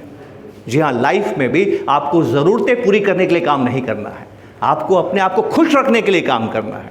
मुकेश अंबानी ज़रूरतें पूरी करने के लिए काम नहीं करते हैं, राइट। अमिताभ 82 साल की उम्र में ज़रूरतें पूरी करने के लिए काम नहीं करता है। वो इसलिए काम करता है कि उस काम को करने में उसको आनंद आता है। तो what is the ultimate target of investing? The ultimate target of investing is build passive income, जो कि एक्टिव इनकम से काम करके जीवन में जो पैसा बनाया है उससे ज़्यादा पैसा बिना काम किए आपके घर में बनना चाहिए। और ये संभव है, ऐसा नहीं है कि संभव नहीं है। ये क्यों समझ में नहीं आता, इसका रीज़न आपको बताता हूँ, फिर अपनी बात ख़त्म करता हूँ। मैं एक सवाल पूछूंगा विपिन जी से, आपको समझ में आएगा। विपिन जी, 3 + 3 कितना होता है? 3 + 3 6। 3 प्लस, अच्छा हिंदी में तकलीफ हो, 3 + 3 6 + 3 + 3 + 3 + 3। अगर मैं आपसे पूछूंगा +3 +3 +3, आप कभी नहीं रुकेंगे और आप जवाब देते जाएंगे। अगर मैं आपसे पूछूंगा 3 × 3 × 3 × 3, 4 बार जवाब देने के बाद आप रुक जाएंगे। क्यों? क्योंकि हमारा दिमाग लीनियर सोच सकता है, ज्योमेट्रिक नहीं। लीनियर सोच सकता है, ज्योमेट्रिक नहीं। ये असंभव है हमारे लिए सोचना। इसीलिए कंपाउंडिंग में मैं बात नहीं करता हूँ, क्योंकि अगर मैं कंपाउंडिंग में बात करूँगा ना, आप मुझे मूर्ख बोलेंगे, ये आदमी फेंकता है। जबकि हकीकत ये है दोस्तों, मैं तो नौकरी करता था, मेरी पहली तनख्वाह 5,300 रुपये थी। और उसमें भी मैंने ऐसे दिन देखे हैं कि अगर आपसे कहूँगा तो आप बहुत परेशान हो जाएंगे, तो ज़्यादातर मैं कहता नहीं हूँ। यहाँ बहुत से लोग मुझे मिलते हैं जो इस बात से दुखी हैं कि 1 साल से रिटर्न नहीं आया, 1 साल से रिटर्न बाज़ार में नहीं आया। मैंने तो पहला इन्वेस्टमेंट अप्रैल 1992 में किया था। मेरा दुर्भाग्य था कि हर्षल मेहता जी को वो समय था 4,300 का बाज़ार था। कितना था? 4,300। ठीक 10 साल के बाद सितंबर 2001 में बाज़ार 2,800 था। मुझे तो 10 साल रिटर्न नहीं आया दोस्तों। तो जब मुझे कोई कहता है कि 1 साल से रिटर्न नहीं आया, तो बताइए मैं मन में क्या सोचूंगा? मैंने तो जीवन के पहले इन्वेस्टमेंट में ही 10 साल तक रिटर्न नहीं आया। और उसके बाद 6 साल रिटर्न नहीं आया। 2008 में बाज़ार 21,000 था, 9 आते आते गिर के 9,000 हो गया, वापस 21,000 आने में 2014, 6 साल। तो मेरे 32 सालों में 16 साल तो बाज़ार हमेशा नीचे ही रहा। फिर भी मैंने नौकरी 53 साल की उम्र में छोड़ दी 7 साल पहले, क्योंकि मुझे फिर नौकरी करने की ज़रूरत नहीं थी। To create first crore it took 19 years. How many years? 19 years. मेरे वाइफ को कम लगा क्योंकि स्टेप अप किया। To get first crore it took 19 years and you know last crore I made in 6 months। इसको कंपाउंडिंग कहते हैं। How many months? 6 months। तो कंपाउंडिंग समझ में नहीं आती है क्योंकि ये ज्योमेट्रिक होती है। बस कंपाउंडिंग को हासिल कीजिए। 14-15 साल का बनवास है, ज़्यादा बनवास नहीं है। अब मैंने आपसे एक बात कही थी जो बात अधूरी रह गई, क्योंकि मैं अपेक्षा कर रहा था कि आप जवाब देंगे, पर आपकी तरफ से जवाब नहीं आया। मैंने आपको सूचनाएं दी थी 2। हिंदुस्तान में युवा बढ़ रहे हैं, लेकिन बच्चों का एडमिशन कम हो रहा है। तो अगर आप अपने बच्चों से प्यार करते हैं तो उनको एक बात कहिएगा। यहाँ जो भी माँ बाप बैठे हैं जिनके बच्चे 20 साल के हैं, 25 साल के हैं, अगर आपके घर में कोई बच्चा है जिसकी उम्र 20 साल है, 25 साल है, 30 साल है, वो बहुत भाग्यशाली हैं कि वो हिंदुस्तान का सबसे अच्छा दौर देखेंगे। पर उनके जीवन में एक बहुत बड़ी चुनौती आने वाली है। आप जानते हो वो चुनौती क्या है? बच्चे कम हो रहे हैं, तो हिंदुस्तान में जितने भी लोग 25 साल के हैं, 30 साल के हैं, एक न एक दिन वो वृद्ध होंगे, और जब वो वृद्ध होंगे उनकी संख्या बच्चों से ज़्यादा होगी। तो जितने आज तक हिंदुस्तान में दुनिया में लोग आए हैं, जितने लोग पीढ़ियों में आज तक आए हैं, एक घटना घट रही है। मेरे ग्रेट ग्रैंडफादर का जब देहांत हुआ था, मेरे दादाजी ने उनका क्रिमेशन किया था, उनके साथ थे। मेरे दादाजी का देहांत हुआ तो मेरे पिता उनके साथ थे। मेरे पिता का देहांत हुआ तो मैं उनके साथ था। जब मेरा नंबर आएगा मुझे नहीं मालूम मेरा बच्चा मेरे साथ होगा कि नहीं होगा, पर मेरा बच्चा है, संभावना है कि वो मेरे साथ होगा। लेकिन जो बच्चे अभी 25 साल के हैं, उस वक्त तो बच्चों की संख्या कम होगी, इतने बच्चे होंगे ही नहीं जितने वृद्ध होंगे। आप पहले वृद्ध हैं दुनिया में जब से इंसान आया है कि आप बुढ़ापे में अकेले होंगे, आपके पास कोई नहीं होगा। यह आकाशवाणी है दोस्तों, ऐसा ही होगा। कागज़ पे लिख लीजिए। मैंने शुरुआत की थी कि मैं कल क्या होगा नहीं जानता, लेकिन मैं खत्म कर रहा हूं कि कल यही होगा। मीडियन एज 29 ईयर्स है इंडिया की। ये जो 29 साल का व्यक्ति हिंदुस्तान में है, इसके प्रारब्ध में क्या है? 100 साल की ज़िंदगी। ये 100 साल पार करेगा, ये तय है। दूसरा, इसके प्रारब्ध में क्या है? संख्या इतनी ज़्यादा है युवा लोगों की, एआई टेक्नोलॉजी आ गई है कि ये ज़्यादा सैलरी नहीं मांग पाएगा। जैसे ही ज़्यादा सैलरी मांगेगा, सेठ कहेगा चलता बन, दूसरा काम करने के लिए तैयार है। ये काम भी 25 साल कर पाएगा, और इसका रिटायरमेंट होगा 50 साल का। और इस 50 साल के रिटायरमेंट में जीवन भी अकेला रहना है, क्योंकि जैसे जैसे आर्थिक निर्भरता कम होती है, आर्थिक आज़ादी होती है, परिवार टूट जाते हैं। तो इसमें से 50% लोग पति पत्नी साथ नहीं रहेंगे, उनको अकेले ही जीवन बिताना है। अगर आपको जीवन के आखिरी 20-30 साल अकेले बिताना है, तो बताइए आपके पास क्या होना चाहिए? क्या होना चाहिए? पैसा? जी नहीं। पैसे की बुरी बात यह है कि इस्तेमाल होते ही ख़त्म हो जाता है। पैसा इस्तेमाल होते ही ख़त्म हो जाता है। आपको पैसा नहीं चाहिए, आपको पैसा बनाने की ताकत चाहिए। आप सभी को अक्षय पात्र चाहिए, जिसमें से पैसा निकालते रहें तब भी बैलेंस बढ़ता रहे। तो अगर कल कोई काम आपको करना है, तो वो काम ये है कि मैं अक्षय पात्र कैसे बना सकता हूँ। अगर आप अपने बच्चों को प्यार करते हैं, ये संदेश आप ज़रूर देंगे। मैंने अपने बच्चों को लेकर दिया है। मेरा छोटा बेटा 2007 में पैदा हुआ। 2007 में उसकी मैंने SIP शुरू कर दी। ये सोच के SIP शुरू कर दी कि भैया वो इंजीनियरिंग पढ़ेगा या कॉलेज पढ़ेगा, जो भी कॉलेज पढ़ेगा, मैं उसकी फ़ीस जमा करूँगा। पर ईश्वर की कृपा है, जब वो कॉलेज में आया, इस साल उसका कॉलेज में एडमिशन हुआ है। अब जब वो कॉलेज में आया तो मेरे पास इतना पैसा है कि मैं उसकी फ़ीस जमा कर पा रहा हूँ। मुझे उसके SIP रोकने की ज़रूरत नहीं है। 4 साल ऐसा मानते हैं कि 4 साल उसको लगेगा पढ़ाई करने में। अभी वो 18 साल का है, 4 साल में 22 साल का हो जाएगा। अभी जितना पैसा SIP में हो गया है, वो अगले 4 साल में दुगना हो जाएगा। 23 साल की उम्र में ऐसी बात मानता हूँ कि उसकी नौकरी लग जाएगी। जब उसकी नौकरी लगेगी ना, तो उसकी SIP ज़ीरो से शुरू नहीं होगी। उसको मेरे जैसे 19 साल नहीं लगेंगे करोड़ बनने में। उसका पहला करोड़ तो नौकरी से पहले ही तैयार होगा। इसका मतलब ये है कि जीवन में केवल 10 साल नौकरी करके वो अपनी 100 साल की ज़िंदगी जी पाएगा। आप जानते हैं, इसको इन्वेस्टमेंट कहते हैं। इन्वेस्टमेंट का मतलब ये नहीं होता है कि आप सारा दिन जानते रहें कौन सा सेक्टर चलेगा, कौन सी थीम चलेगा, अब क्या होगा, कल क्या होगा। किसी को नहीं मालूम है, सब फालतू टाइम पास है, किसी को नहीं मालूम है। इन्वेस्टमेंट में अब भविष्यवाणी नहीं करते हैं, इन्वेस्टमेंट में अब तैयारी करते हैं। मेरी शादी होते ही मैं 2 फॉर्म लेके आया। दोनों फॉर्म पत्नी को भरने के लिए दिए। क्यों दिए? क्योंकि मैंने कहीं पढ़ा था कि EPFO के पास 58,000 करोड़ रुपए हैं जो किसी ने क्लेम नहीं किए। क्या मतलब हुआ? पत्नी को मालूम ही नहीं है कि मेरी पत्नी का PF कटता है। हिंदुस्तान में बहुत से लोग, पता नहीं, उनको लगता है कि मुझे घर में बताने की ज़रूरत नहीं है। वो दोनों फॉर्म मैंने पत्नी को भरने के लिए दिए। एक टर्म इंश्योरेंस का फॉर्म था, एक SIP का फॉर्म था। पत्नी पूछती है टर्म इंश्योरेंस क्यों कर रहे हो? मैंने कहा अगर मैं जल्दी मर गया तो तुम्हें पैसा मिलेगा। वो पूछती है SIP क्यों कर रहे हो? मैंने कहा अगर मैं नहीं मरा तो हमें पैसा मिलेगा। मैं ये जानने की कोशिश नहीं करता हूँ कि कल मरूंगा या 100 साल में मरूंगा। जब भी मरूँ घर में पैसा होना चाहिए। तो बाज़ार कब ऊपर जाएगा, बाज़ार कब नीचे जाएगा, इसकी परवाह न करें। पोर्टफोलियो ऐसा बनाएं कि बाज़ार नीचे जाने भी आप शांत रहें और बाज़ार ऊपर जाने पर भी आप शांत रहें।